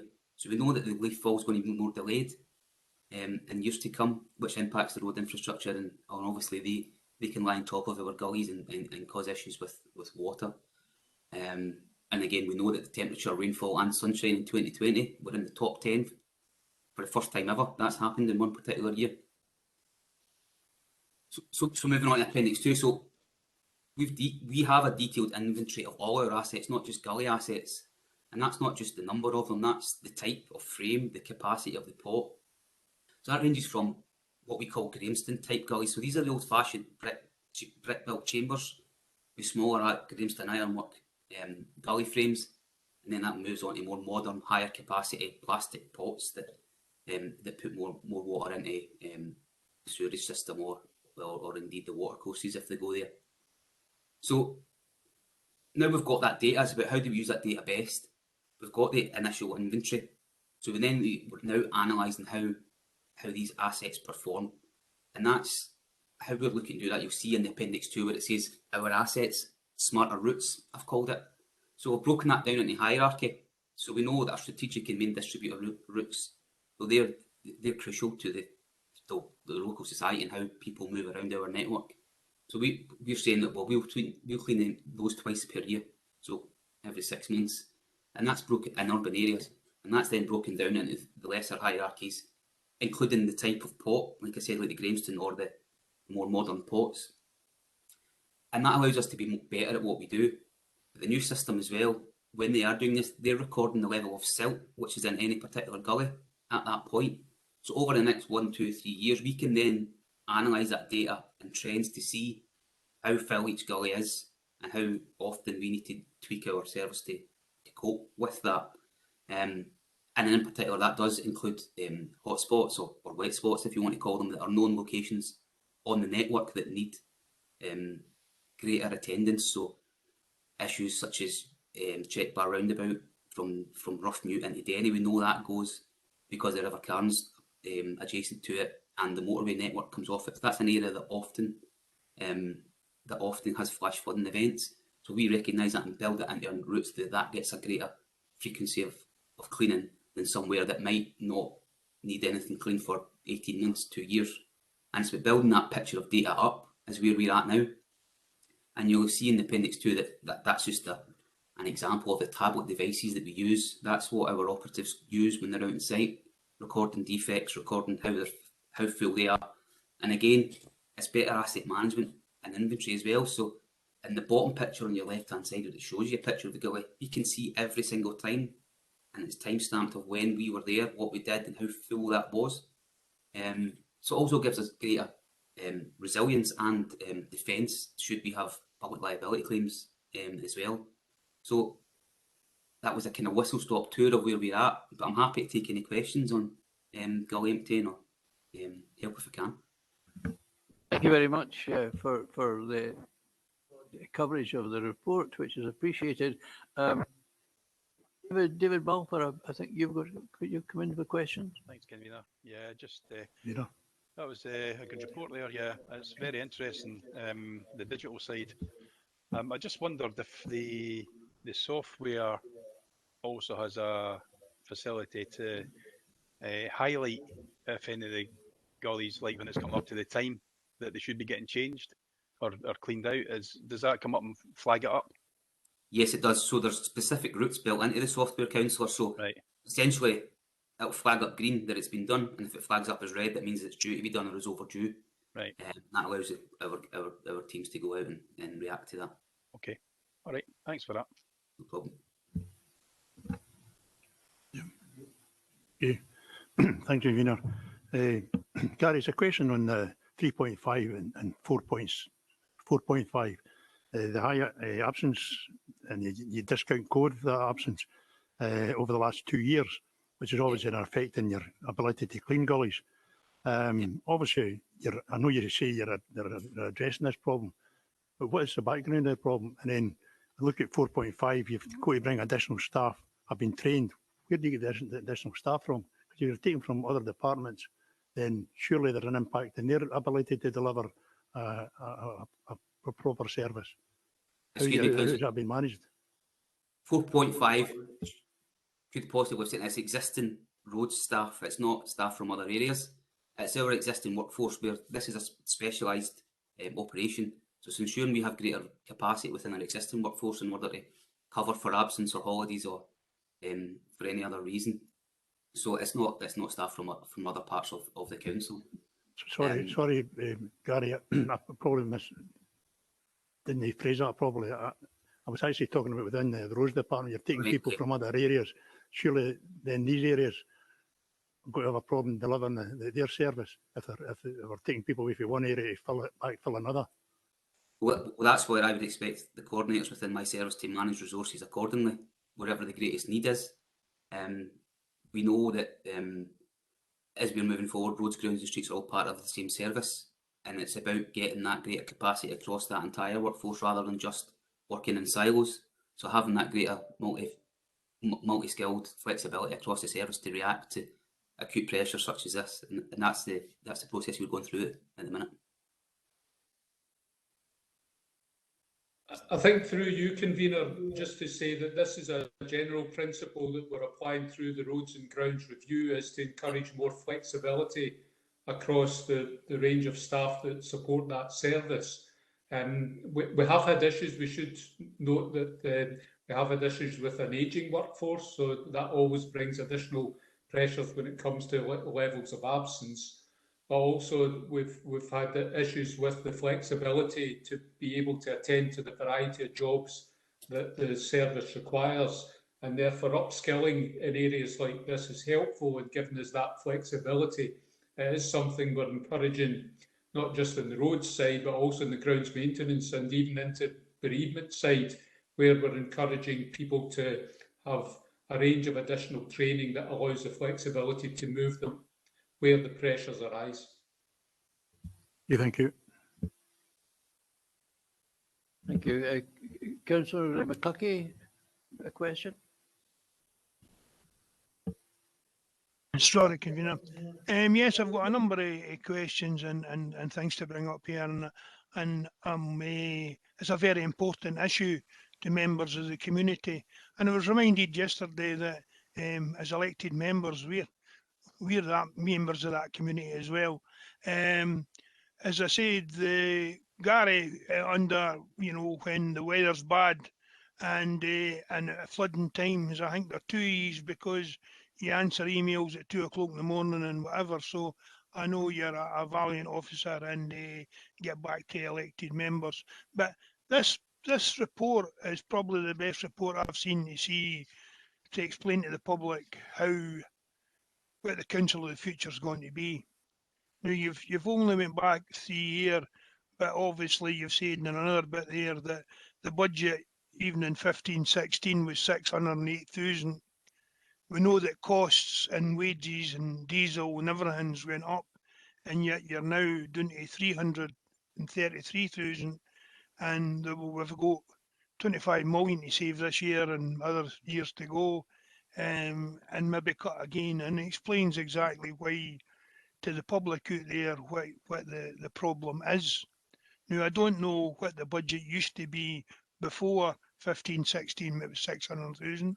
So maybe we could expand and go back to what it was in its its maximum date, and what it would have been if we had put inflation and costs onto that. But it does show as a service, and we phone up to your service and make complaints because we've got angry constituents. And sometimes the complaints that we're bringing in came from members, came from ourselves, because we see a flooding bit, we see a gully that's dropped, we see potholes and report them, and obviously our car gets damaged the same as everybody else's car, and gone over them, and we get angry. But this explains why you know you're not doing as many gullies as you used to, and that should be for public information out there, that we're only doing a third of the gullies that we used to do, that where we programme them at 6 monthly, they're not getting done at 6 monthly. And as you explained in your presentation, the extreme storms we get, we put new road surface known, and it washes it down the gully and falls it right away, and it could be blocked for a year. What I would like to go on to, and what you haven't mentioned, is what are the years what we call slow running gullies, because if we aren't managing to keep up with the normal road gullies and just suck out the stuff that's in the gully, and we have reduced resources, is that the reason that we aren't tackling the gullies that we've known for years, that a wee drop rain at all outside the shopping village or whatever, and water lies there for so many days, even though it's stopped raining for 3 or 4 days, but eventually goes away because it's a slow runner, and we've got these slow runners in every community, and is that why we're no putting resources in it, because there isn't the resources there and manpower to do it? Is that the reason to do these slow runners? Part of the reason, Councillor McCluckie, what we call those problem gullies, so we, in an ideal world with resources at 100%, we'll tackle problem gullies on a Friday. So when our guys are doing the routes, they'll know where they've got particular issues, and then we'll then come back and try and tackle what those issues are. As I say, in a normal ideal world, we would do that every Friday. But when resources are limited, there's obviously fewer people to do that, and then less capacity in order to keep on top of that. But certainly there is a separate programme of these particular areas, and teams do work through them, albeit again slower than we would like to. The idea behind the change in these smarter routes is to increase our capacity in order to do more. We're not saying we're going to do a third of our gullies cleaned every year. The idea is to clean more every year and using what resource we have better in order to clean a greater number. I understand that that's what the policy, and it looks like the future policy is going to be, but would the issue no be to catch up with all the slow running gullies and other things, that we actually increase that budget? Now, I know 2 years ago we put several million into the roads budget, but it didn't go into this budget. This budget was getting reduced, but we've seen the difference in the road surfaces.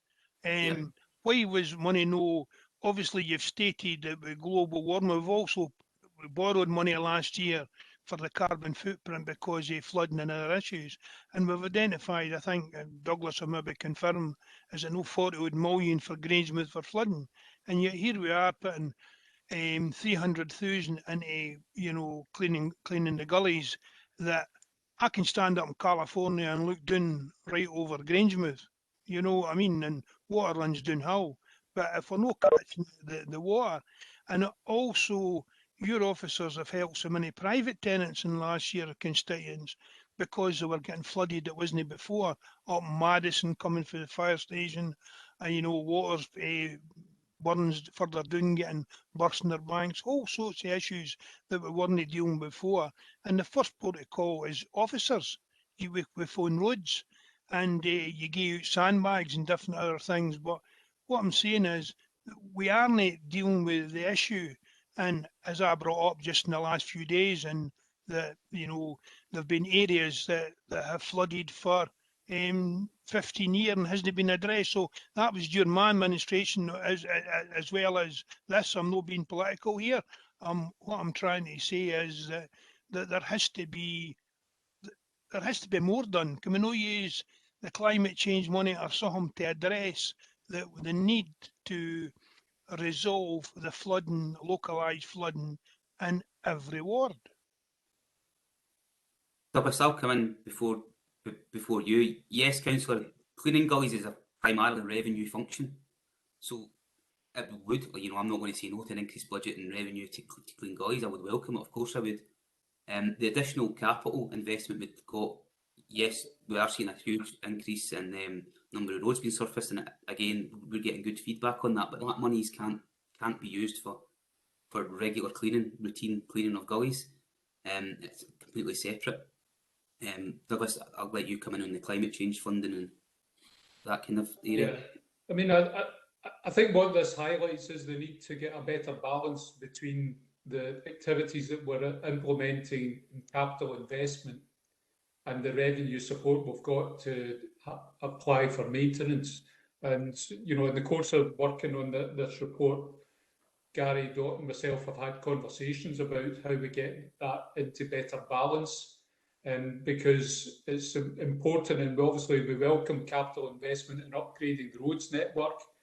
There's probably an issue about the capital that's required, as you say, councillor, for upgrade to the drainage network.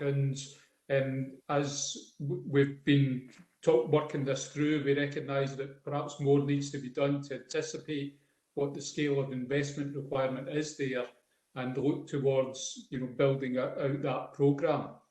But the approach to the surface water management plan is the foundation of that. That's something that we're working on and will be coming to the executive in the next few months as a way of setting out how we deal with that. And the revenue side, members will be familiar with just the scale of pressure that the council budget faces and the issue we have in meeting the budget savings targets that are in front of us. This service will sit alongside all sorts of other services as to the challenge and decisions that have to be made there. And so what is important is that we target this most efficiently. And I think Gary has explained, you know, very well the methods that we can apply to using those resources most efficiently. But the Grange Rouse scheme you mentioned, councillor, is 400 million. 400. It's a massive scheme, and that's because of its extent and significance of the assets it's there to protect. And we are in discussions with government about how that can be funded. And in the course of that, we will be reinforcing the scale of the challenge that we have, not just in Grange Rouse, but that percolates literally across the rest of the network, and the need for improvement and support there. And therefore, it is likely that climate change is going to have an effect right across our budgets. The Council's been debating that recently, just in terms of how much we can prioritise the demands that are going to arise from that, alongside all the other service pressures that we have. Well, as I say, thanks for bringing it up. And just to let you know, the water that's going to arrive in Grangemouth starts in the Cullochburn in Slamanan and then goes into the Avon Slamanan and then Hedgedon. But I'm certainly aware of these issues. Have we dealt with the missing? We used to get a lot of reports and complaints about missing road covers. And I believe I've not seen that as much lately, because it used to be you could go 30 drain covers in a row missing, but we were changing the kind of the cast iron or something. I didn't see as much missing gully covers now. Is that the case? Well, certainly a number of years back, we had instances where people it was theft. They were stealing them for scrap. I know particularly through, if I recall right, through Airth and Letham, that type of area was a huge a huge theft. We haven't had instances like that for us since that point in time. There are still ironwork gully frames there, but there is other things on the market, such as composite covers that can be cut to size, which is recomposite plastic type of covers as well. But yeah, we haven't had a particular instance of that magnitude since that time. Aye, obviously, and I also apologise to you the other week for speaking to your service in Bain about a gully that had been choked for a couple of years, but it turns out it was a housing one and going into the shops at Hall Glen. But obviously, you say that's in housing account, and they need to notify you, obviously, and pay for it getting addressed. I'll pass that on for you, Councillor. I apologise for that. No, I appreciate the work you've done, but I just think that because of the increased rainfall and the complaints of the residents, it's all must to get done. I mentioned before, we're members of the public. I think I've lost 3 back ends of my exhaust, maybe driving to our bit of bad road or potholes, and I've had springs and everything go, and that's just a part of driving in rural roads. But obviously, I explained to you the other day, I also went through a flood the other day and had to abandon my car and get a taxi home for Fokker. And because I didn't display my badge the right way, I'll need to pay my obviously I got parking tickets. But and we are members of the public, and as I say, but the public are the ones who are noticing the difference in the gullies and are making such thing. But your report has emphasised fully where the issue is, that clearly we need more revenue if we want it dealt with, or the complaints are just going to be keep coming in. So I thank you for the report. Thanks, Councillor. Councillor Binney. Yes, thank you, convener. I just want to say thank you very much for your report. It comes across as a very honest report, actually. It's the state of the affairs of Falkirk Council. You know, I can understand this reading it, basically. And with regard gullies, you know, I, like many councillors, get a lot of inquiries about cleaning of gullies and things like that. Where I am a little bit concerned, obviously, and I do understand the reasons why, because they are detailed in the report. You've had a budget cut, there's issues with staff and other matters. But I do notice the difference in the financial year 2021. A number of gullies cleaned has substantially reduced, as a matter of fact. And with that, I also want to acknowledge the report, as a matter of fact, is talking about climate change and the weather, and I think that's very important because there's going to be a lot of unknowns in the future and we'll have to adapt quickly to that. But the point that I was wanting to make is, as a matter of fact, was with your digital transformation, and I think that's brilliant because I really think that's the way we really have to do, but we have to collaborate that with actually actions that the services do as well. Digital's only good for something, but something like cleaning gullies, you know, that's a kind of proactive thing that people actually have to do. So with your digital transformation, what I didn't get from that was regarding your inspection of all the roads. Like, does members of staff or is resource gone? I mean, what I find from members of the public, they come to me and they tell me there's a street that's needing cleaned, their gullies. So I'm wondering, does our service, does it do any proactive, does it do inspection of all the Falkirk Council area and come back with a priority? Because I would imagine some streets is high priority. There's maybe weeds growing out of the drains, the gullies, and that has to be done right away or have a substantial impact on that road. So that was my first question. Do we have that? And secondly, with digital, which I think is really fantastic, we have all this information for us, but I'm very mindful of transparency for our communities and for communities themselves to know actually what's happening within Falkirk Council. Is it possible we could have cleansing routes, and will these be shared? Because I know the general public would like to know they're coming to Brown Street next week to clean all the gullies. So with digital, maybe that's an add-on we could do. We could share with members of the public in Falkirk Council. So I don't know if that could happen actually. Thank you. Yes, Councillor, through you, Convener. Your first point was the significant reduction in gullies cleaned in 2021, and no one's disputing that, and not by way of excuse, but certainly reason is that we're not alone in that. Our comparable local authorities have similar results last year, and that is because of COVID. Certainly in the first instance, when it was at its height initially, we were only doing emergency type of cleaning where it affected our critical infrastructure. So that's part of the reason for that. And like I say, our comparable authorities have similar results there. Your second point in and around inspection, yes, we do. And again, that's built, they have routes built into tablets. We've did that for years and years. And that it goes from monthly inspections of our strategic and main distributor routes, or our most critical routes, right down to yearly of local access routes, so your residential streets. So every street gets proactively inspected at least once a year, and that goes up in terms of the street's importance to the network. And thirdly, yes, this is public information, ultimately. If someone asks for it, we would give them it, so there's no reason why we can't look to, it doesn't exist at the minute, but we can't look to have some sort of way of putting that on out there for people to view.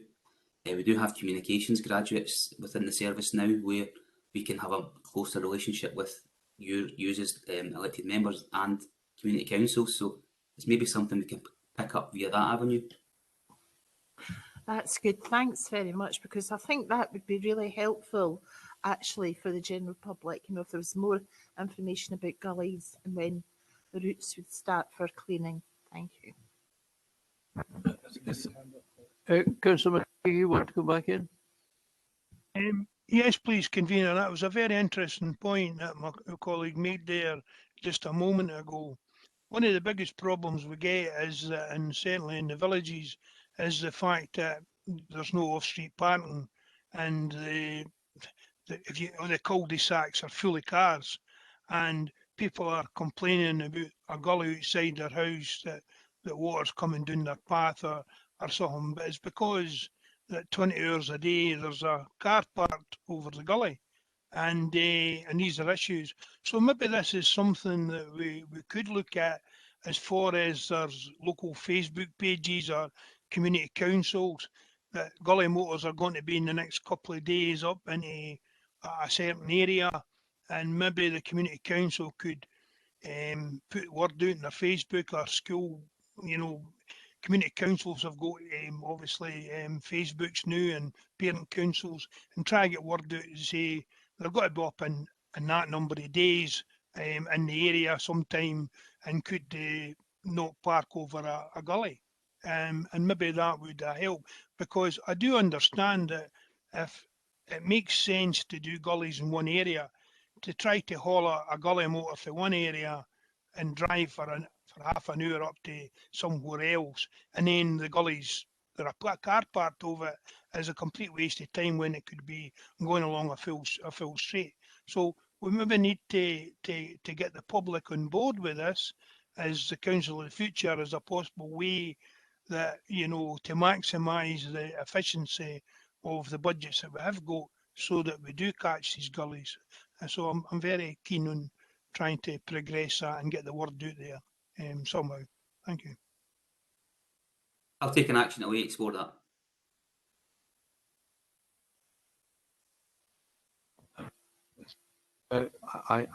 We've exhausted the covered subject. I'm grateful for the ones which have added information. I'd like now to pass to the recommendations under 2.1. The report, and that you note that a further report will be coming in a year's time. I would, however, suggest to you that we delete item 3. It is not actually considered appropriate at this particular time to passed to executive. Thank you. Then pass on to agenda item 8, litter bins and street clearing performance. Again, a follow-up to previous meetings. Douglas, can you lead it, or would you wish to share this? Yeah, so again, convener, I'll speak to the report and then bring in Gary to speak to some further detail around it presented in the appendices. It is a report in similar terms to the discussion that we've had on the cleaning of the gullies, and relates to the performance of the service in servicing litter bins and street cleansing activities in recent years, and asked that we note the performance and consider if it should be forwarded to the executive. It notes the code of practice that relates to litter and refuse, and our statutory duties to keep our own land clear of litter and refuse, and to keep certain roads clean. That is the responsibility arising from the Environmental Protection Act, and the various approaches that we have to delivery of that service, from mechanical sweeping, manual litter picking, and the supply, emptying and maintenance of bins, and a variety of other services. And the fact that we do have arrangements in place to monitor these services over the course of the year. We do emphasise that littering can't be solved by the council alone. We do have a new Cleaner Falkirk litter strategy that was has been discussed at this committee and was presented to the executive earlier in the year, and that has reinforced the importance that we get the support of our communities in tackling the litter problems that are encountered across the area.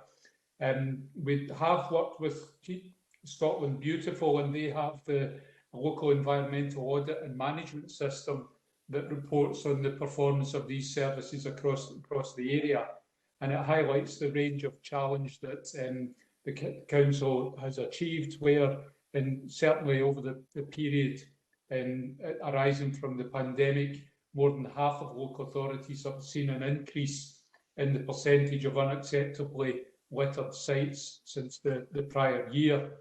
And it highlights the acute pressure that has arisen in this area, particularly given the circumstances with COVID, when recycling centres were closed. There was a significant increase in online shopping and use of takeaways, where the amount of waste arising from that increased significantly. That caused further pressure on our waste services and increased volumes of waste. I think around 7,000 extra tonnes of waste that had to be taken to landfill as a consequence of the measures arising from COVID.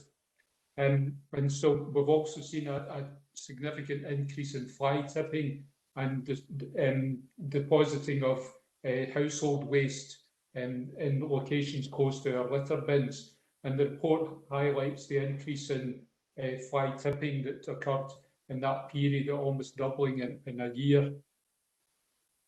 And the report does highlight the different approach that's been taken to litter bin provision in recent years, where we rationalised the provision of these bins, reducing the number of individual bins, but increasing the capacity through provision of larger bins in locations where the largest demand was. And it highlights the response from the Leams survey audit that took place last year, where our cleanliness score dropped by 11.9% to 81.1%. So clearly that is a concern and was a consequence of the issues that arose with COVID. The two graphs that are shown on page 62 highlight the change in performance, and it is clearly a concern, the extent of impact that has arisen over the COVID period. The service are attentive to these, and there's a number of measures that we're highlighting that aim to deal with that. It highlights the effect in the service budget reductions that we've experienced and that's limiting the capacity that's there.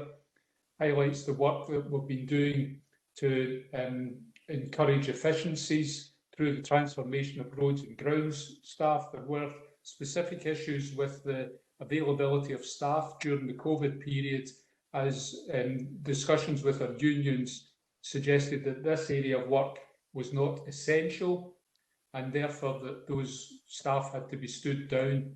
We did have a sort of regular engagement with them to encourage staff back into work, but that had to be cognizant of the lockdown measures and restrictions on operations, and it took a while to get the services back up and running.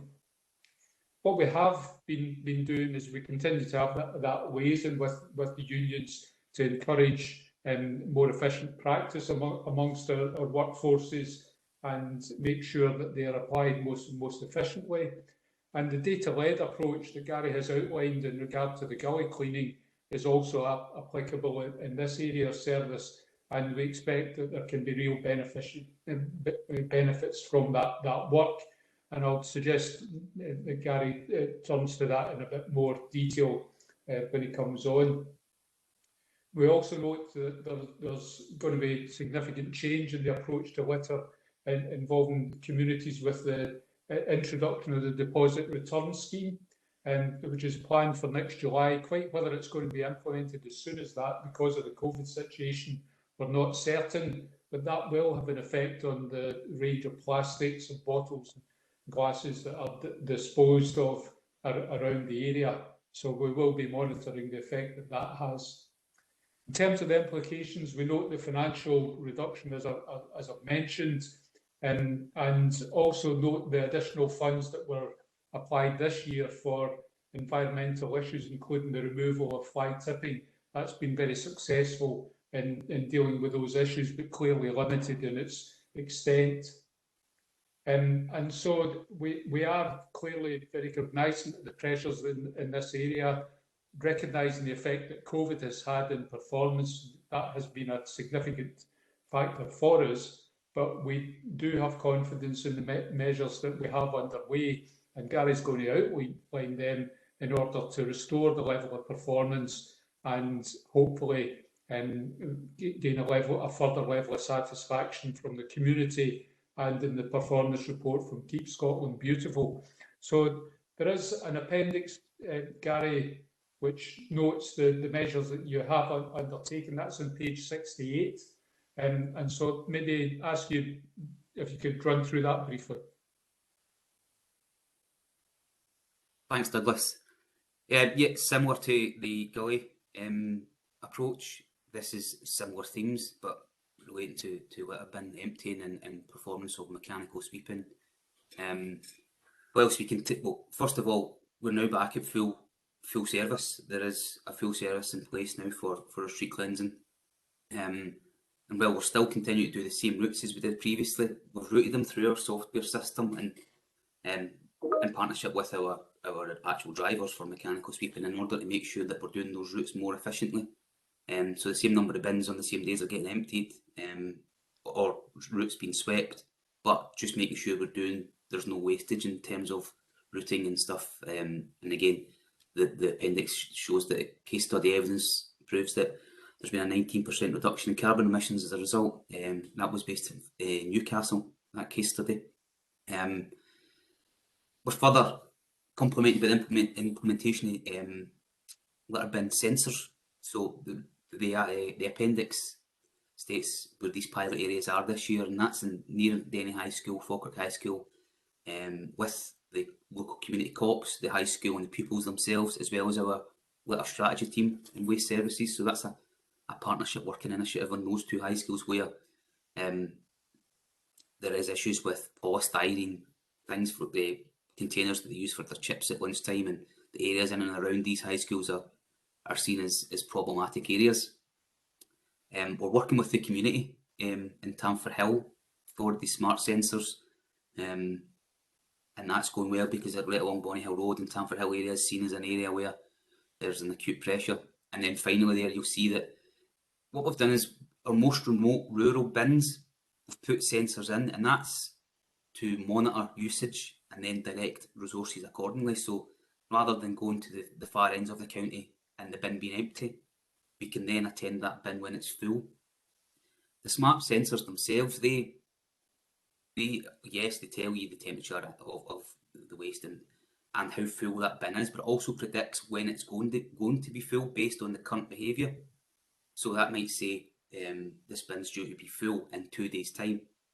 And again, like the gully cleaning appendices, once we start building this picture up over time, we can then tweak service based on this information that we're getting.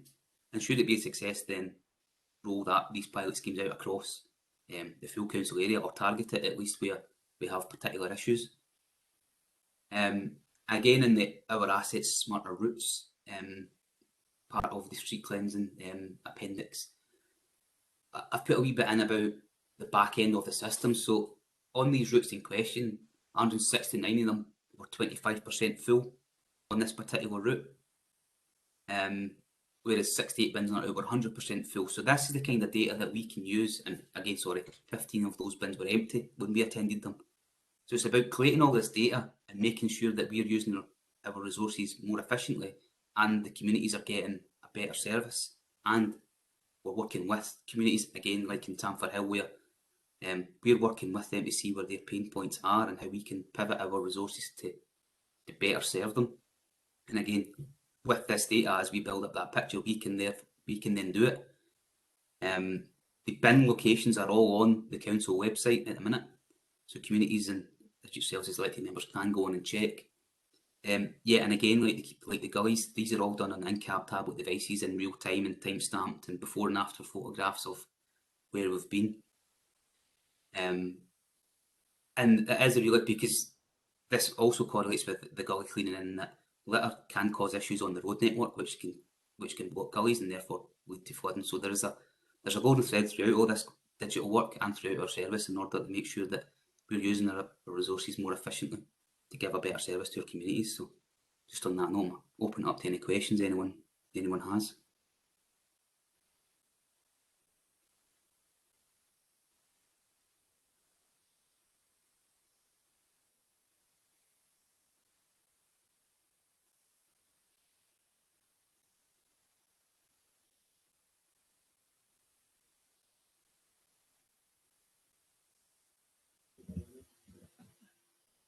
Yeah, sorry, Councillor McCluckie, my apologies. I didn't see your hand up there. Thank you. Right, thanks very much. Another very important agenda paper, and well described.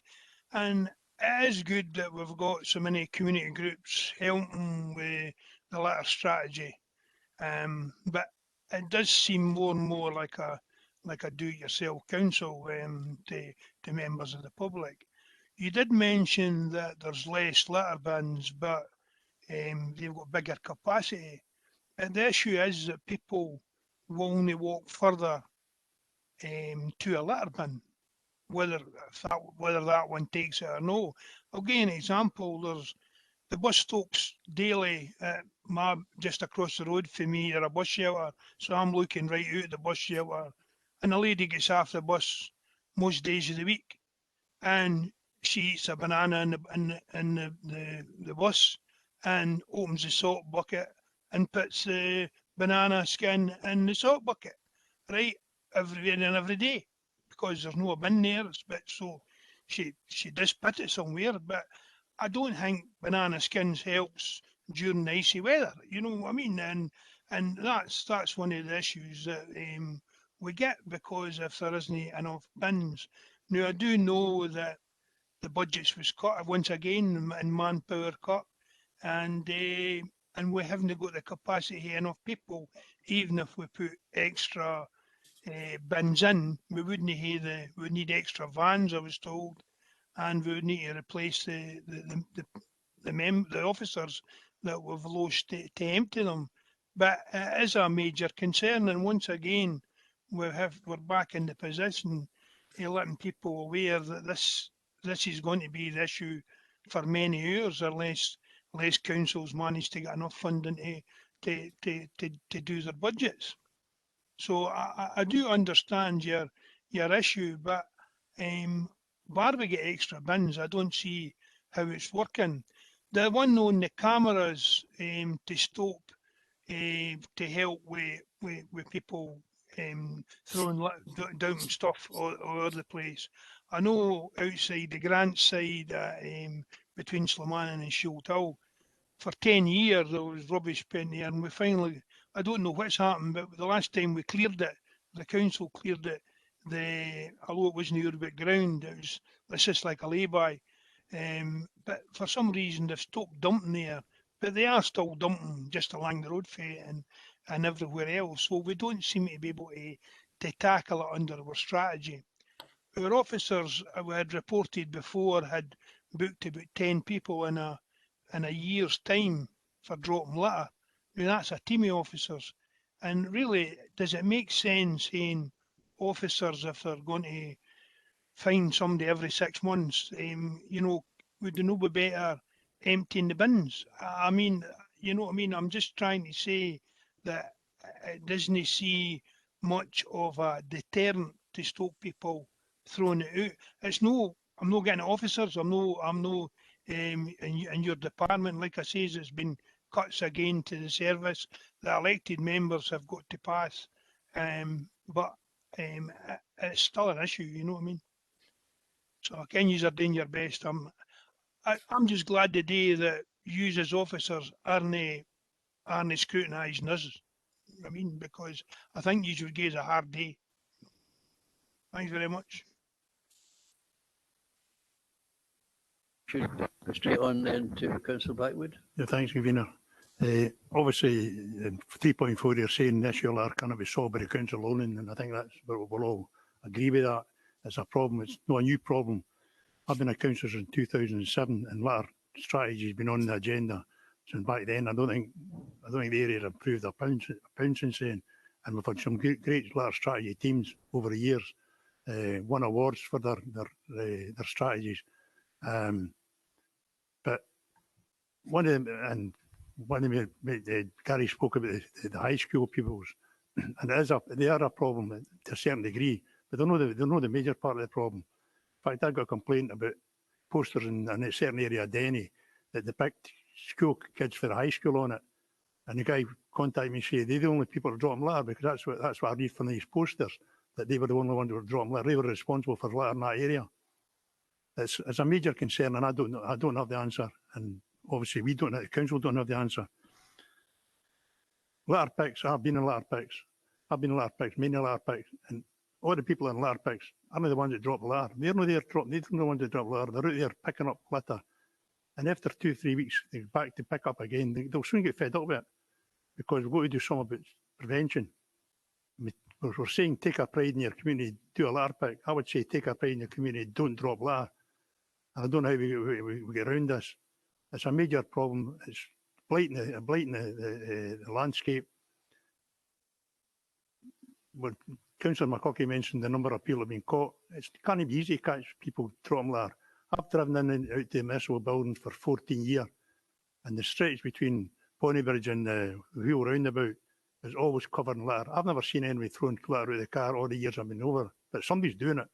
Somebody's doing it. You can pick the litter up in the morning. We can see people picking up the litter in the morning, our operators, and you're back in the evening. You wouldn't know they've been there. So I don't know what the answer is, but we've got to do something drastic. Do we find people? We find people when we do catch them. We find them £80. Did it stop them from litter? Probably not. I would send them in a litter pick. I'd make them go out on a Saturday morning, their day off, and pick litter as a community on a community base. Make them go out and pick the litter up, and they wouldn't even too quick to throw away again into the gorse bushes when your clothes are getting ripped to shreds. Trying to pick litter, they throw in there thinking they're covering it up. It's a major problem, and I don't know what the answer is. But and I know we're trying this now. We've been trying since I've been a councillor, and we've still not got the answer. We've not got the right answer to it. Sorry for the rant. Thanks very much for your comments. I think probably rather than pass on to Councillor Binney, and then towards the end, perhaps the officers would wish to respond in a more general form. Yes, thank you. Yeah, Well, we all know that litter bins and street cleansing is very important to nearly every one of us in our communities, and it is really a very emotive subject, I must admit. But I'm also pleased to learn that we've got investment in these smart bin sensors, and I think that's the way to go, digital technology and all that. So obviously, I really have a question because I don't quite understand, like, all these bins that we've got, and now that we've got climate change, I mean, the focus is on recycling. That's very, very important. And it's just a wee question to find out. I would imagine in all these bins up and down our communities, lots of rubbish gets put in it. And this is the question now, is any that rubbish recycled at all? Because I would imagine plastic would go in it. I would imagine PPE masks would go in it.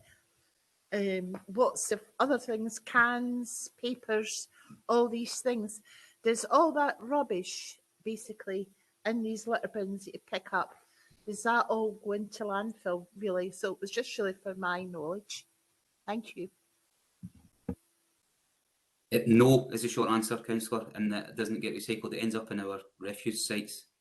There is discussions and conversations about how do we separate this waste or litter at source. You might have seen these in some areas, or certainly in some buildings where you have, and restaurants now actually, where you can put plastics and non-recyclables in cans in separate parts of separate apertures.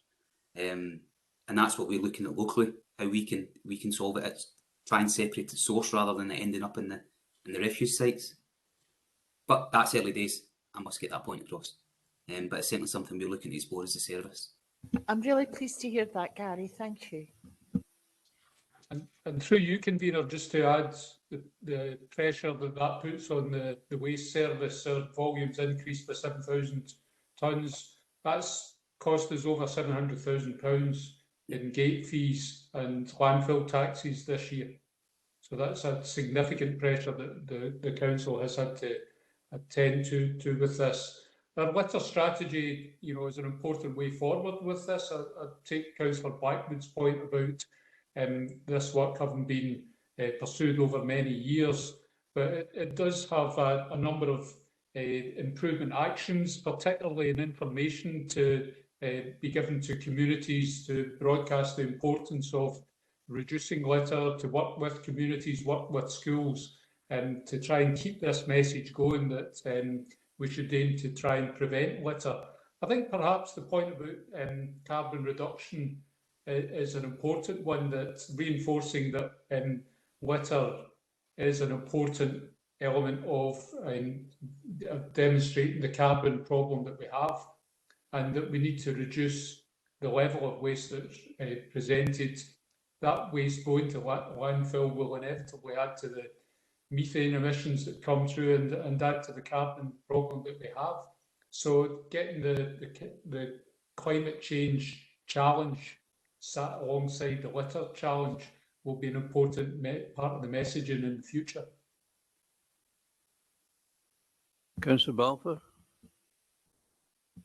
Thanks, convener. I've been trying to get in for ages, so I just wanted to raise about the litter strategy team as well.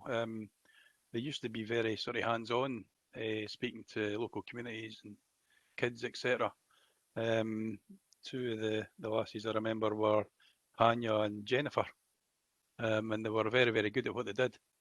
So it'd be good to get sort of back to that and push a bit more to speak to the schools, etc. A while back, there was a wee project that was on showing primary kids about recycling. I attended a couple of the events, and the kids were kind of stripping down old mobile phones and rebuilding them and things like that. And it was fantastic. They had loads of different stuff there, old computers and whatever. The kids absolutely loved it, and they got a lot of good experience and knowledge for that. I just wondered if there was any plans to reintroduce that anywhere. And the other thing that I'd spoken to officers about before a while back was maybe getting I think there was going to be a couple of porta cabins put in. Initially, they were going to be at Kinneil, I think, but I think for some reason they were going to get put off mute. to be used as a kind of visitor centre for kids to go along, so they could see all the different types of rubbish and things like that, and have just like a wee process that could go through all this different stuff and how it gets recycled, etc., etc. Has there been any progress with that? Because I think these kind of things can encourage the kids to basically put their rubbish in the correct bins rather than flinging it on the ground. I'd have to defer to my colleague Douglas Gardner on that one, Councillor. He's the service manager for waste, where that particular area of interest sits under, but I'm happy to take that away and discuss with him. We are working, he has a strategy team, and Ella Gorman's a person in his team who is outreaching in the community and doing works which Hanya and that used to do. But I won't profess to know the detail of it, so I'd have to refer to him and come back to you on that one. Okay, yeah, if you could get back to me, that would be handy. I'd be quite interested in getting involved in some of the stuff with the schools and that as well. Through you, convener, just to say it's worth checking out the litter strategy page on the website, and we've recently launched a Facebook page on Take Pride in Falkirk. That's the main message arising from the litter strategy, and highlights the work that we're doing with community groups, with schools and others to encourage better practice across our communities.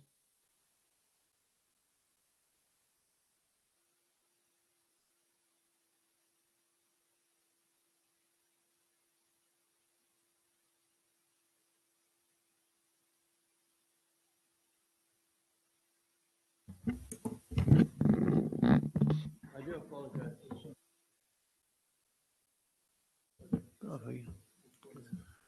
My apologies for that. There's something wrong with this meeting, or perhaps the person pushing the buttons. Councillor McCluckie, you. Yes, thanks for letting me back in, Chair. Really appreciated. It was just something that Councillor Binney said there. I know that the issue with the litter bins on this form of recycling would be because at one time we used to have separate bins for dog fouling, and now it all goes into the litter fouling, and you know it would be, it wouldn't be a good ask to kind of go through the stuff coming out of the bins when there's bags dog fouling in amongst it. So obviously that's an issue. But I'd asked a question for officers, and Douglas Garner, I mean, he's an excellent officer as well for dealing with litter. I'd like to say that as well.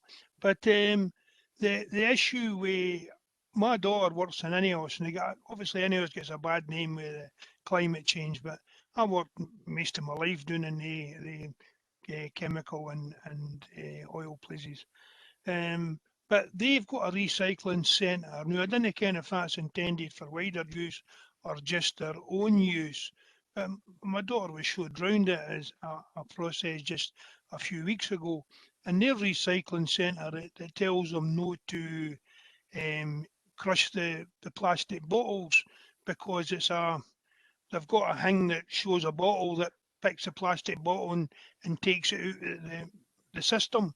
But obviously, for us to fill our blue bins, when we go through large milk containers, we tend to squeeze them down and so that there's more room in the bin. But does our service as a council that we use deal with that? Is that still does that still get picked up as the plastic, and doesn't need to be, without it being crushed? So I was trying to say that point, because their facility has got to be the shape of the bottle, right? But obviously, as I says, we squeeze all the air out it and put the top back on so that it takes up less space in your bin. Same as with cans, we crush them. So would any officer can an answer to that? No? Again, Councillor, that's one for waste to revert back on. No problem. Yeah, I think we need to ask Douglas to get back to you on that, John. I'm not certain. It's something.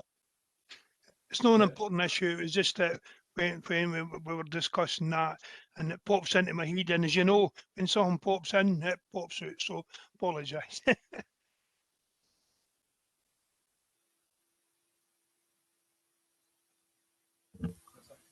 Sorry, Yes, thank you very much. Thank you for John, and thanks to the officers again for their responses. I think we now proceed to the for the item 8. Convener, got another I'm comment? sorry. I think you need to sit clearer, a bit closer to that screen. No, just one thing, just in the back of it, Councillor McCluckie mentioned there. We actually get milk delivered now in glass bottles, and the difference in the amount of plastic we put into the bin is amazing. So it's maybe worth considering.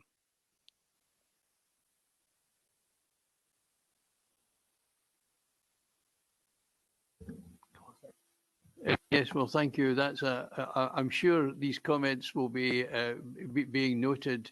Again, I would refer you now to the recommendations for the agenda item 8. Under item 2.1, note the report for performance. I would draw your attention to that we would not propose to accept recommendation 2, and at this moment not to be referring the report to the executive. Thank you. Now, agenda item. Now,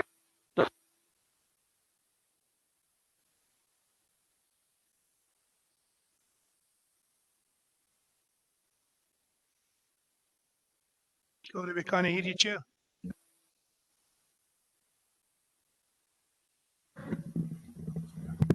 I'm sorry. It's I don't think it's entirely my fault, but perhaps it is. Modern communication is obviously defeating me somewhat.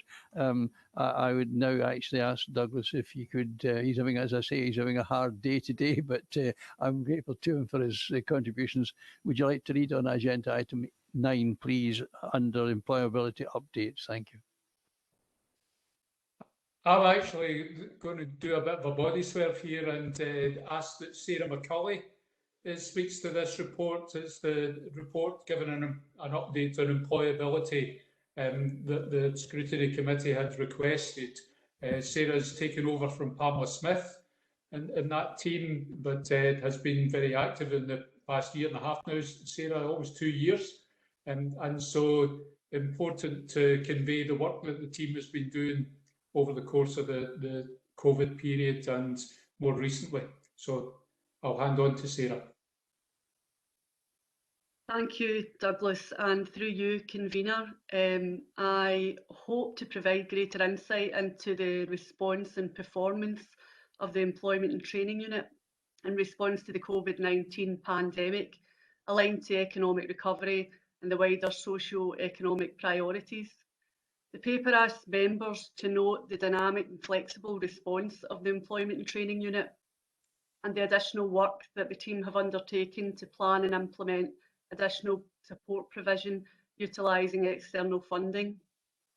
And finally, to consider if this report is required to be taken to executive regarding our readiness for the implementation of phase 2 of No One Left Behind, which is the Scottish Government's strategy to better align and integrate employability services through local governance structures. Section 3 sets out how the Employment and Training Unit initially adapted service delivery, overcoming a variety of challenges due to the lockdown restrictions, and provides some insight into the labour market impacts that continue to require careful consideration. As referred to earlier by yourself, Convener, I would draw members' attention to section 3.7, which shows the overall claimant rates as less than the national average at the moment in the Falkirk Council area, and this is a trend that continues to improve from 5.9% in April to 4.4% in September. However, as previously mentioned, there has been a detrimental impact on our young people, and although this is an improving picture, we need to monitor this closely and continue to work in partnership to resolve these issues. At its worst, the claimant rate for young people was 10.1% around May, June of 2020, and this is reduced to 8.8% currently. Section 3.10 provides greater insight as to the initial priority actions taken by the wider local employability partnership to adapt provision across a variety of services, which includes increasing digital capacity and learning, and working more closely with local businesses to support job creation.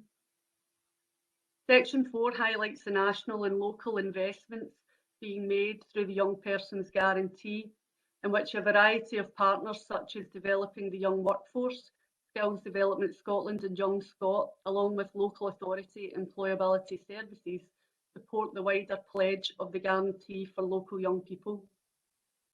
Section 4.4 provides insight into the impact of this additional investment to date, providing a more robust and person-centred service that meets the needs of our young people at this moment in time. In addition to the Scottish investment, Section 5 reflects on the UK Government Kickstart programme and how the regional collaborative of the Forth Valley local authorities have been implementing additional intermediate labour market opportunities in partnership with the Department of Work and Pensions, resulting in an additional 158 vacancies for young people in the Falkirk area. There has been a number of challenges with regards to the Kickstart programme's rollout, such as delays in delivery, and as a result, DWP have increased their resources and capacity. However, the programme has now been extended to March 2022. Section 6 highlights the alignment of the Parental Employment Support Fund with the Child Poverty Action Plan. We are contributing to the increased income of local families through in-work access to training and qualifications and our pre-work interventions. With regards to our modern apprenticeships, as referenced in Section 7, the challenges initially faced, such as furlough, working from home and access to training providers, delayed the completion of many individuals' qualification dates. And establishing new ME opportunities in 2020 was a huge challenge for us, as highlighted. I would also draw your attention to Section 7.5 through to 7.7 regarding the recent collaboration with our HR colleagues and wider Falkirk Council services to support increased modern apprenticeship opportunities within Falkirk Council services through the Refreshing the Workforce paper and subsequent actions. This has already had a positive impact, resulting in increased inquiries regarding modern apprenticeship opportunities within the Falkirk Council services and how best to support our young people if their job role entails working from home. Section 8 provides an overview of our collective efforts to support businesses to employ our participants in the local labour market through the utilisation of employer recruitment incentives.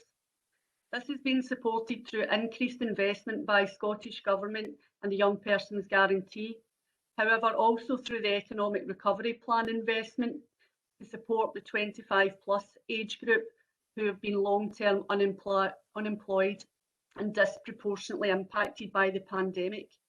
Falkirk Council recognised this gap in the early stages of the pandemic, and it's only now that we have received an additional grant offer letter regarding additional funding to support the 25+ long-term unemployed cohort locally. This will help us to secure additional intermediate labour market opportunities within the public and third sector locally. Providing an overview of the various programmes and the priority groups being targeted through employment support interventions, I would draw your attention to Section 9. This also provides information regarding how many participants joined the Employment and Training Unit service and provides insight regarding current performance as we emerge somewhat from the economic impacts of the pandemic. As you will see, there has been a significant improvement in the numbers of participants progressing into employment in the first half of this year in direct comparison to last year in its entirety. Section 10 asks members to consider our local readiness for the next phase of the Scottish Government's No One Left Behind strategy that will come into effect from April 2022. This will mean greater responsibility for the local employability partnership regarding the local governance, planning, implementation, monitoring and improvement of local employability support services. The Local Employability Partnership has been working through a self-improvement action plan in readiness for this shift from national to local governance, and has strengthened its inclusive local partnerships and collective and individual roles and responsibilities.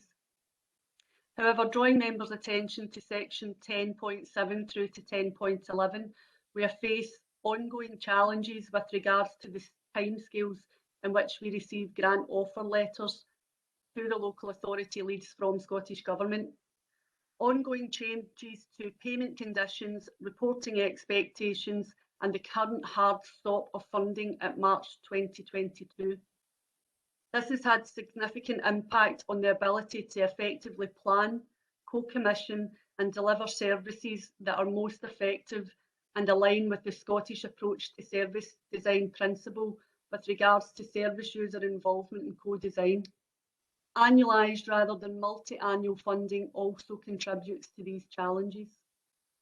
A further example of this recently highlighted in section 10.10 with the recent investment of the 25 plus long-term unemployed grant offer letter. This was only received at the end of October with an expected turnaround of 2 weeks for delivery planning and profiling. However, the grant offer letter contains the profile volume for the whole of 21-2022 with an expectation that that target will be achieved within only a 4-month period by the end of March 2022. The financial uncertainty and additional risk of spending funding quickly inhibits the capacity to achieve the best outcomes and risks clawback. Work is taking place to minimise financial risk caused by inflexibility of some funds and the contingent liability for 22-23. Ongoing partnership work is crucial to meeting the needs of our local communities, and Section 13 provides some insight into the alignment and integration of the Employment and Training Unit services with the Falkirk Plan, Economic Recovery Plan, Child Poverty Action Plan and Integrated Children's Services Plan.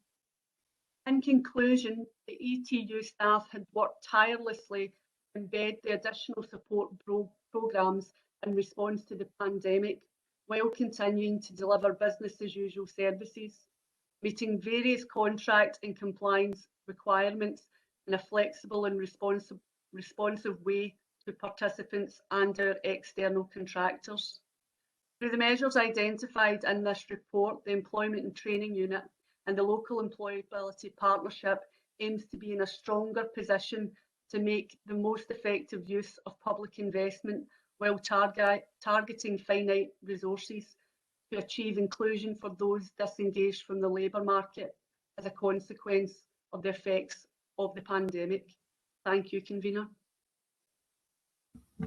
Thank you very much, Sarah, for a fulsome report. You have to be congratulated on the information and the success targeted within the report. You are taking over a vibrant area from Pamela and have a very difficult time, and you have to be congratulated on that. Perhaps I could just ask a couple of questions myself and then throw it open. Just picking one or two areas. For example, under 5.4, when it talks about vacancies, etc., it says there's been 120 starts to date from May, of which 57 have been in the Falkirk Council area. Can I ask whether within the 57 there have been any permanent jobs secured, and perhaps what type of areas are included? Thank you, Convener. So 5.4 in particular relates to the Kickstart programme, which is funded by UK Government and is a collaboration between Clackmannanshire, Stirling and Falkirk Council. The programme was delayed until May this year, so we only started seeing individuals starting in their 6-month placements from May. So we're only now getting to the point in November where they're coming to the end of their funded placement opportunities, and therefore it will be this month that we will be supporting individuals to progress into sustainable jobs or to continue working in the job roles and the industries that they have been funded through this provision to do so. With regards to the sectors aligned to Kickstart, because of the marketing from UK government with regards to this programme, the interest from local employers and the job roles in particular have been extremely varied. So there has been a really diverse array of opportunities for our young people to progress into, some suitable for young people and some that we have had to go back to employers and discuss changing some of the job roles to align with the young people that are available to move into these posts. That has also contributed to our employer engagement strategy, and it's provided us a fantastic opportunity to engage in a much greater way with our local businesses and create further opportunities through our Young Persons Guarantee to continue these opportunities and sustain jobs for our young people. Thank you for that. Could I turn to page 77 in the report under Fair Start Scotland? I note a very substantial reduction in the income figures quoted. Could you expand on that, please, and tell us the background to that? Certainly, thank you, Convener. So Fair Start Scotland began its delivery in 2018. There was then an agreement to have a 2-year extension period from 2021 to 2023. The way that Scottish Government are funding the extension period is that they have developed a 60%, 40% split with regards to the service fee that they provide for this programme. So in addition to being a performance-based programme, paying on performance by results, the reduction is aligned with the fact that the service fee is initially 60% in 2021 into 2022 and then reduces to 40% in 2022-2023. Thank you very much. Can I now was open to questions? Yes, Councillor Ball. Thank you, Convener. 3.6 saying the furlough scheme has ended and we've not seen the significant unemployment increases previously anticipated, and obviously that's good news. And then 3.5 saying in October we'll see a further increase in local vacancies. 3.7 claimant counter, assume claimant counter, those who are claiming unemployment benefit. Yeah, it's currently 4.4. With the increase in job vacancies, surely we should see that coming down quite dramatically. Yes, so it all depends on who's available in the labour market with regards to those potentially claiming benefit. So there may be an increase in vacancies locally, however it will depend on the readiness, suitability of those seeking employment. As you know, the Employment and Training Unit works tirelessly to support not just young people, but those that face barriers to employment. I think because of the unexpected buoyancy of the labour market at the moment, those who don't require support, who may have came along for advice and guidance to the Employment and Training Unit previously, now are moving into employment without support. So the participants who are seeking support now through the Employment and Training Unit are even further removed from the labour market and will require substantial support, not just to gain employment, but to sustain employment as well. So it's all to do with those left in the labour market and how suitable they are for the vacancies that are arising within the labour market at the moment. Well, it's a lot more simple when you look at it in the papers here. Thanks for that. Councillor Binney. Thank you. Thank you. Just to say thank you for your report. It's very detailed indeed, and I do appreciate it's been very difficult times for everybody and all our services and that. I've got a wee question on page 80 at 10.11, and I'm a wee bit concerned about that. The European structural funds will come to an end in December 2022, and I'm mindful of people out there that need a little bit extra support. longer and more interventions to progress to employment. I see that ends at the end of December 2022, and obviously the UK government hasn't given a date yet for the UK Shared Prosperity Fund. So do you think there might be a gap there, or that might not come about, or, you know, with that gap, what is going to happen to the people that's actually, you know, looking for employment and need that additional support in the meantime, if the UK government takes their time before they announce anything, if at all? That's my question. Thank you. And through you, convener, we have had some initial indications that the Shared Prosperity Fund will not be at the levels that we anticipated that it would be when we entered consultation with Scottish and UK government. There's also been an intimation that DWP will have an allocation of that fund. However, the discussions haven't started, as far as I'm aware, with Scottish Government with regards to whether that will be devolved or not. So at the moment, I would be anticipating that we will have a proportionate share. However, that proportionate share will be much reduced from what we initially anticipated it being. However, Pete Reid might want to come in on this point as well. Thank you, Sarah, and through you, convener. As you and the committee will be aware, there were recent announcements from UK government with regard to bids that were made by Falkirk Council to the Levelling Up Fund and the Community Renewal Fund. The latter fund offering employment and training opportunities through third sector providers in our area. At this point in time, that was only to be a one-off fund. So we await with interest what the UK Shared Prosperity Fund is going to say. And I likewise have concerns at this point in time that we don't yet have the fuller information and detail that will enable us to understand how we can offer that additional resource into our communities. This is also the same for Business Gateway as well. Business Gateway benefits from European funding, which also ends at September 22. Business Gateway and the Employment Training Unit work very closely together with businesses.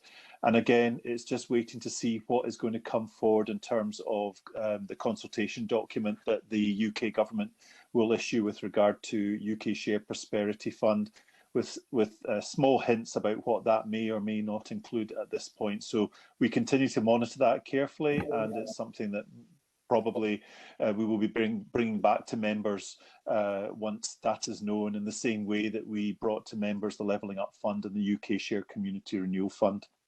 Thank you.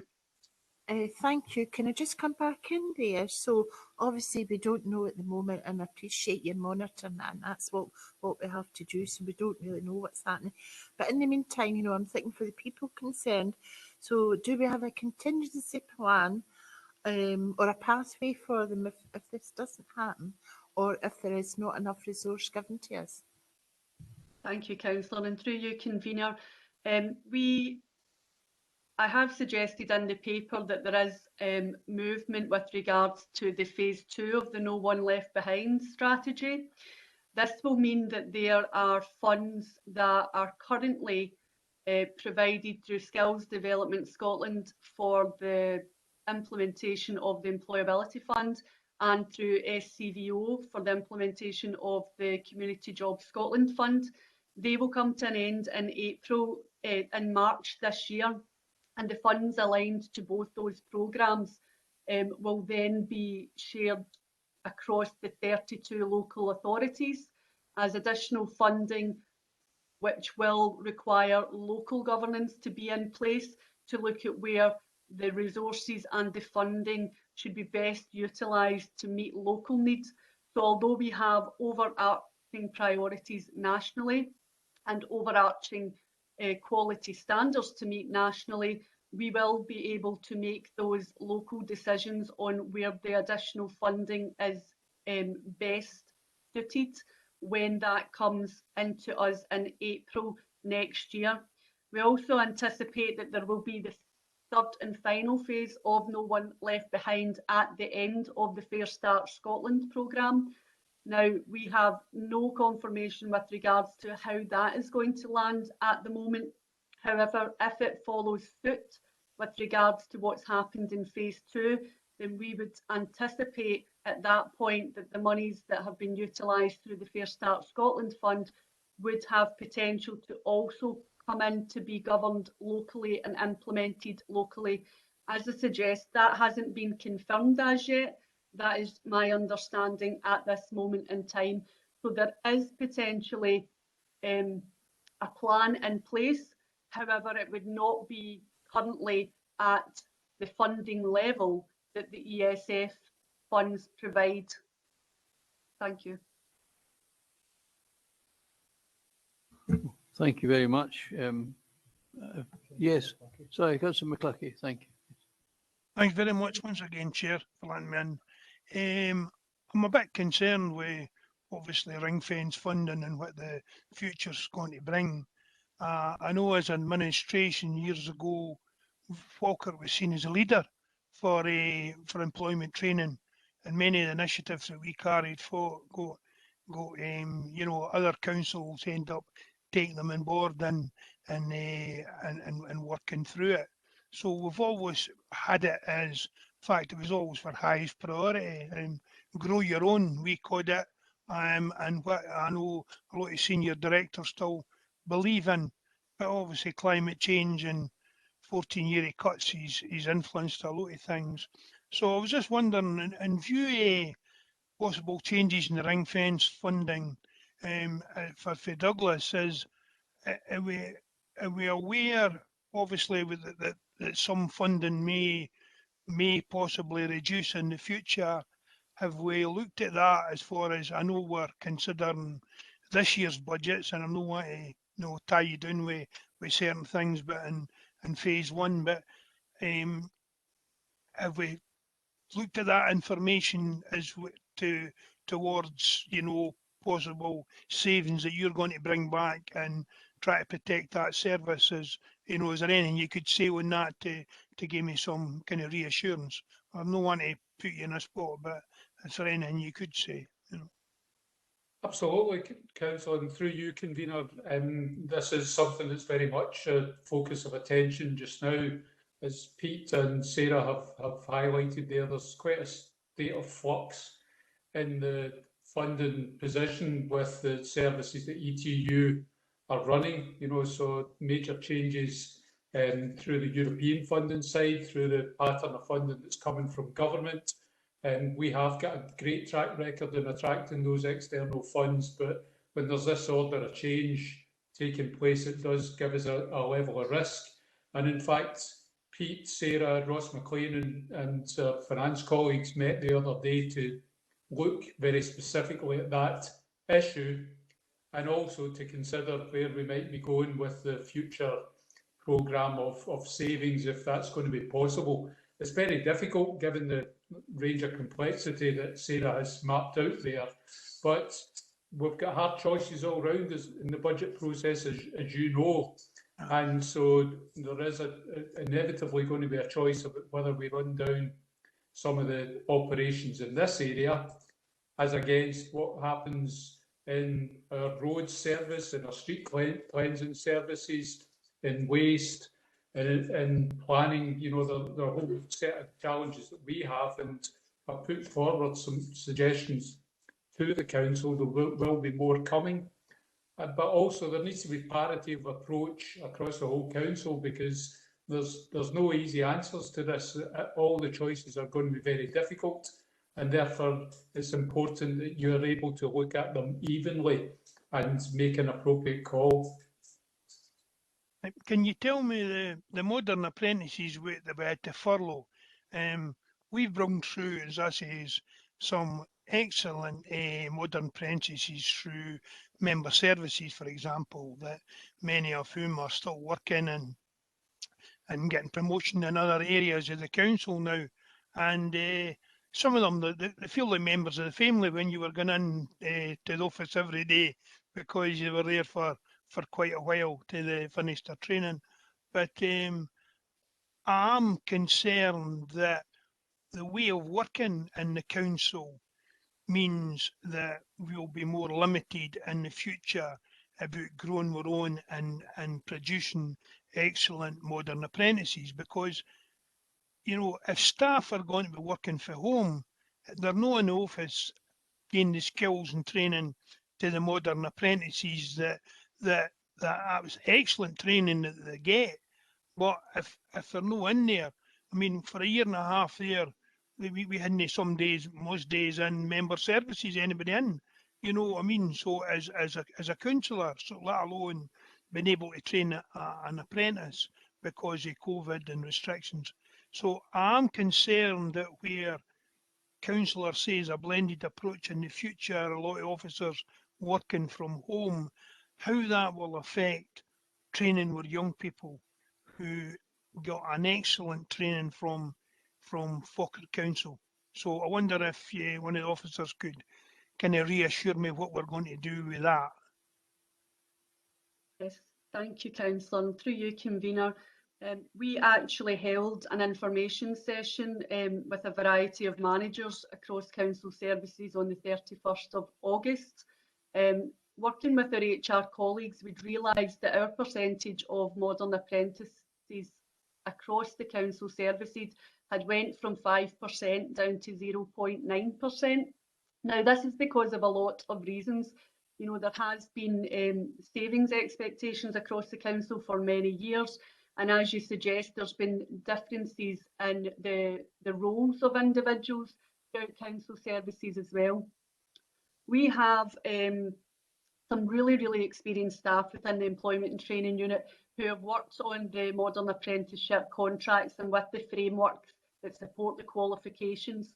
And we've worked tirelessly with council services to recognise where the frameworks can be made more flexible so that they complement the needs of the service, but also deliver quality training to our modern apprentices. I think not just council services, but a number of organisations are now looking to work in a much more kind of blended way when it comes to coming into offices or working from home. So for the future skills of our young people, it's actually quite beneficial for them to experience the working from home element as part of their modern apprenticeship. However, we have also provided managers with some guidance on how we've supported our modern apprentices that work within the Employment and Training Unit, from having groups set up with a number of modern apprentices to meet on a regular basis to talk about challenges and talk about kind of good practice, and also wider groups with other staff members to ensure that they have having the opportunity to have those, as I said, water cooler moments where they can have a chat, a blether, and talk about wider challenges and wider work choices. And obviously the support that's being provided by the Employment and Training Unit for modern apprentices as they go through their training is ongoing. And we have been back in offices for some time now, so they can come into the Grangemouth building and meet with their Employment and Training coordinator, and if there are any ongoing challenges, we can support that. And we also do that through council services and work with the staff who are the coaches and the buddies to make sure that they're not anticipating any challenges for the individuals achieving their qualification. If I may kind of stretch on that, Convener, through you, one of the things that came out recently with an ageing workforce and the care service, we can't provide enough carers to provide the service to get some people home. Now, I asked how many modern apprentices we take on that service, and I think it was normally 10, but we'd like more, but we only had one. And I find that a shocking realism when we says that the most folk in the cairn are getting older, and you know you need a young, vibrant, people to. They're very good at conversing with the elderly people that they meet. It may be their only source of contact for the day. So what are we doing through that to not only get up to the numbers in that service, but to increase it and promote it, right, so that in the future we're growing our own skilled people in that care service, learning that as an employment of the future, because it's certainly something that we are been very shorty for a number of years, but we've only got one. I think there's only one apprentice, and we haven't found the other spaces. So maybe is there anything you could add to about that, please? Certainly, and through you, convener, I wish you'd come to me for the statistics with regards to modern apprentices, because we don't just have the contract modern apprentices, we have non-contract modern apprentices, and that means those that don't fit into the normal eligibility criteria that we fund through our core funding or other funding routes rather than just through the Skills Development Scotland contract. We have a number of young people within the health and social care sector at the moment who are undertaking MA opportunities, and we also support those in the health and social care sectors within the council, the third and private sector, for individuals newly started in those roles to undertake their qualifications. So there's a lot of work being done behind the scenes to ensure that that sector is well skilled and have the qualifications aligned and expected of them within the given timeframes, and we support that wholly. The challenge that we've had recently with regards to this sector in particular is twofold. One is that if we have been trying to run pre-employment training programmes to ensure that the right people are gaining the prior skills and knowledge of the sector to move into work and sustain jobs in health and social care, the sector is so dynamic with the jobs that are available. Before we can even start somebody on a course, they're being snapped up by an employer. So we're not potentially able to get somebody onto a pre-employment programme, but then we are supporting them with their modern apprenticeship once they move through that employer, whether that's council services, third sector or private sector. The other challenge that we have is the sector itself. We know that there's not just a local labour market issue with health and social care, but this is a national challenge. I've sat on the integration and alignment group nationally, and also with the SSSC and employability group nationally, to try and see what changes we can make as a whole sector in health and social care to try and attract more young people to the sector. There's obviously been quite a number of negative media coverages with regards to the health and social care sector, particularly aligned to the COVID pandemic. And as you can imagine, some individuals are being put off the sector where they would normally like to engage in the sector. We're also looking at how we can work with employers to potentially be more flexible about the hours that individuals work, so that we can potentially offer these opportunities to parents that are looking to engage in our support services as well. And finally, we've also provided our pre-employment training programme to the Health and Social Care Partnership. They try to entice individuals from other sectors into the Health and Social Care programme as a kind of taster prior to an individual moving over to the sector. So we have been very, very involved in this challenge at the moment, but in all honesty, it is a huge challenge, and we can only contribute to a small part of the wider challenges that are facing us and the sector at the moment. I thank you for that. Obviously, full answer, and obviously the lead officer for health and social care was on earlier at the meeting, but he's not here now. But I'll go back to him, because it was him who gave me the figures and says that we should be doing a lot more. So I'll get back to him on that now that I've got your updated report, and actually ask him to make contact with you, please. Okay. Thank you, John, and particularly thank you, Sarah. I think time is making us to draw a halt to a very challenging area, which has always been particularly valued by us. The Employment and Training Unit has always been considerably successful and valued, and we thank you for that, and thank you on behalf of your colleagues. Turning to the recommendations, I would ask you that you note the report and that also they note the work undertaken to utilise the additional investment provided by during this period. And I would also like you to suggest that you delete item 3 in the recommendations and that this item at this particular moment is not referred to the executive. Have your support? Thank you very much. I'm very much aware of the time and that I think according to our regulations at this particular moment, we should call for a halt to have some lunch and to pick up the rest of the agenda. I would, however, ask you for your support that we would continue to the final item, item 10, on the corporate asset management risk review, and yet again turn to Douglas for his report. Thank you. Thanks very much, Chair, and I'll deal with it very quickly. But maybe I should have picked up on the previous item to point out, and Gary Neal has sent through a wee note in Microsoft Teams to alert that he, in fact, is one of the graduates of that Modern Apprenticeship programme. So a shining example of what's possible to achieve. John, you, I think, were alluding to that in the comments that you'd given. But also, Gary is noting that they've got 6 apprenticeships in roads and grounds underway at the present time, and 3 trainee technicianships. So Gary and his team very supportive of the approach to grow our own, and that should continue.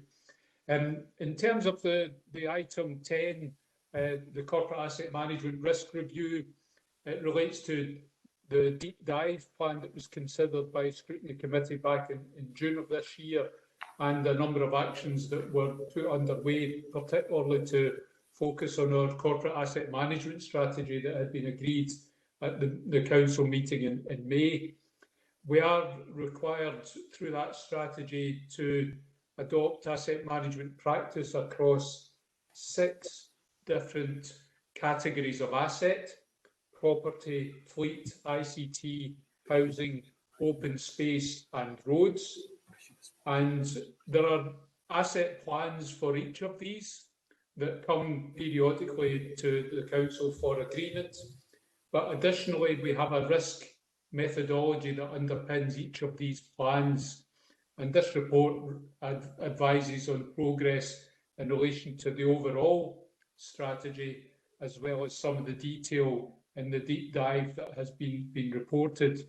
And it sets out in the appendices the risk assurance and reporting framework, and a dashboard that reports in red, amber, green terms our progress, as well as some of the main issues that have arisen through that deep dive work. So we give the terms of reference, we set out some of the key findings that relate to this area of work. In terms of the dashboard, I would probably highlight the 2 areas showing red as slippage on actions arising from the risk reviews. One related to fleet and is about concerns over the level of accident rates in some areas of service.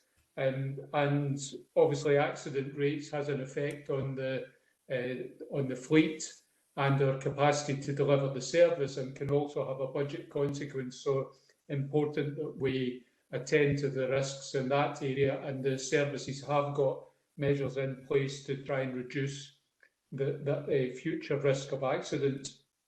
We also flag up the risk from maintenance of trees, and that's an issue for our open spaces, and where, again, with limited capacity in our maintenance budgets, it can be difficult to attend to all the pressures that arise in avoiding risks with open space generally, but specifically with the maintenance of some of the trees as they get large and require work to contain any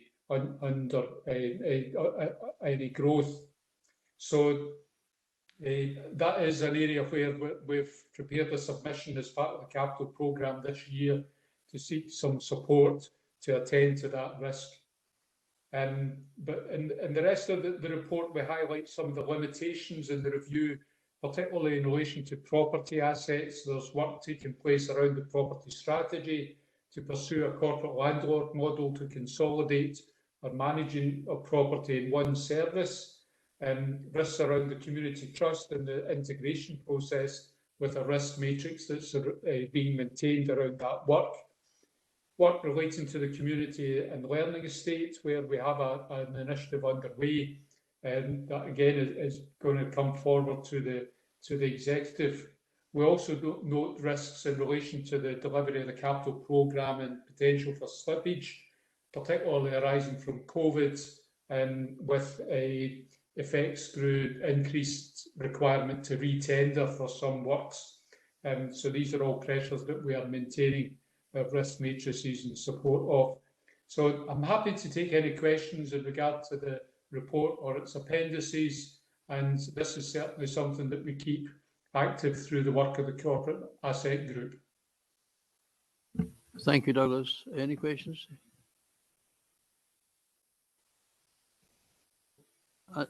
I'm actually slightly encouraged by the fact there are no questions. It shows in a way it refers to the depth of the report itself and the issues that are involved therein. Thank you for your overarching coverage of the paper. Could I just then, with members' permission, go straight to the recommendations, and I refer to recommendations under 2.1 for 1, 2, 3, 4 as recommended, and suggest that once again we delete the recommendation 5 at this particular moment, not to be passing the recommendations to the executive. Have I your permission? Thank you very much. That draws the full scrutiny papers to a conclusion. I can only thank members for their attendance, and particularly thank all the officers, both who have had the opportunity to speak so eloquently, and also the underlying staffs for their contributions. And with that, thank you. Draw the meeting to a close. Thank you.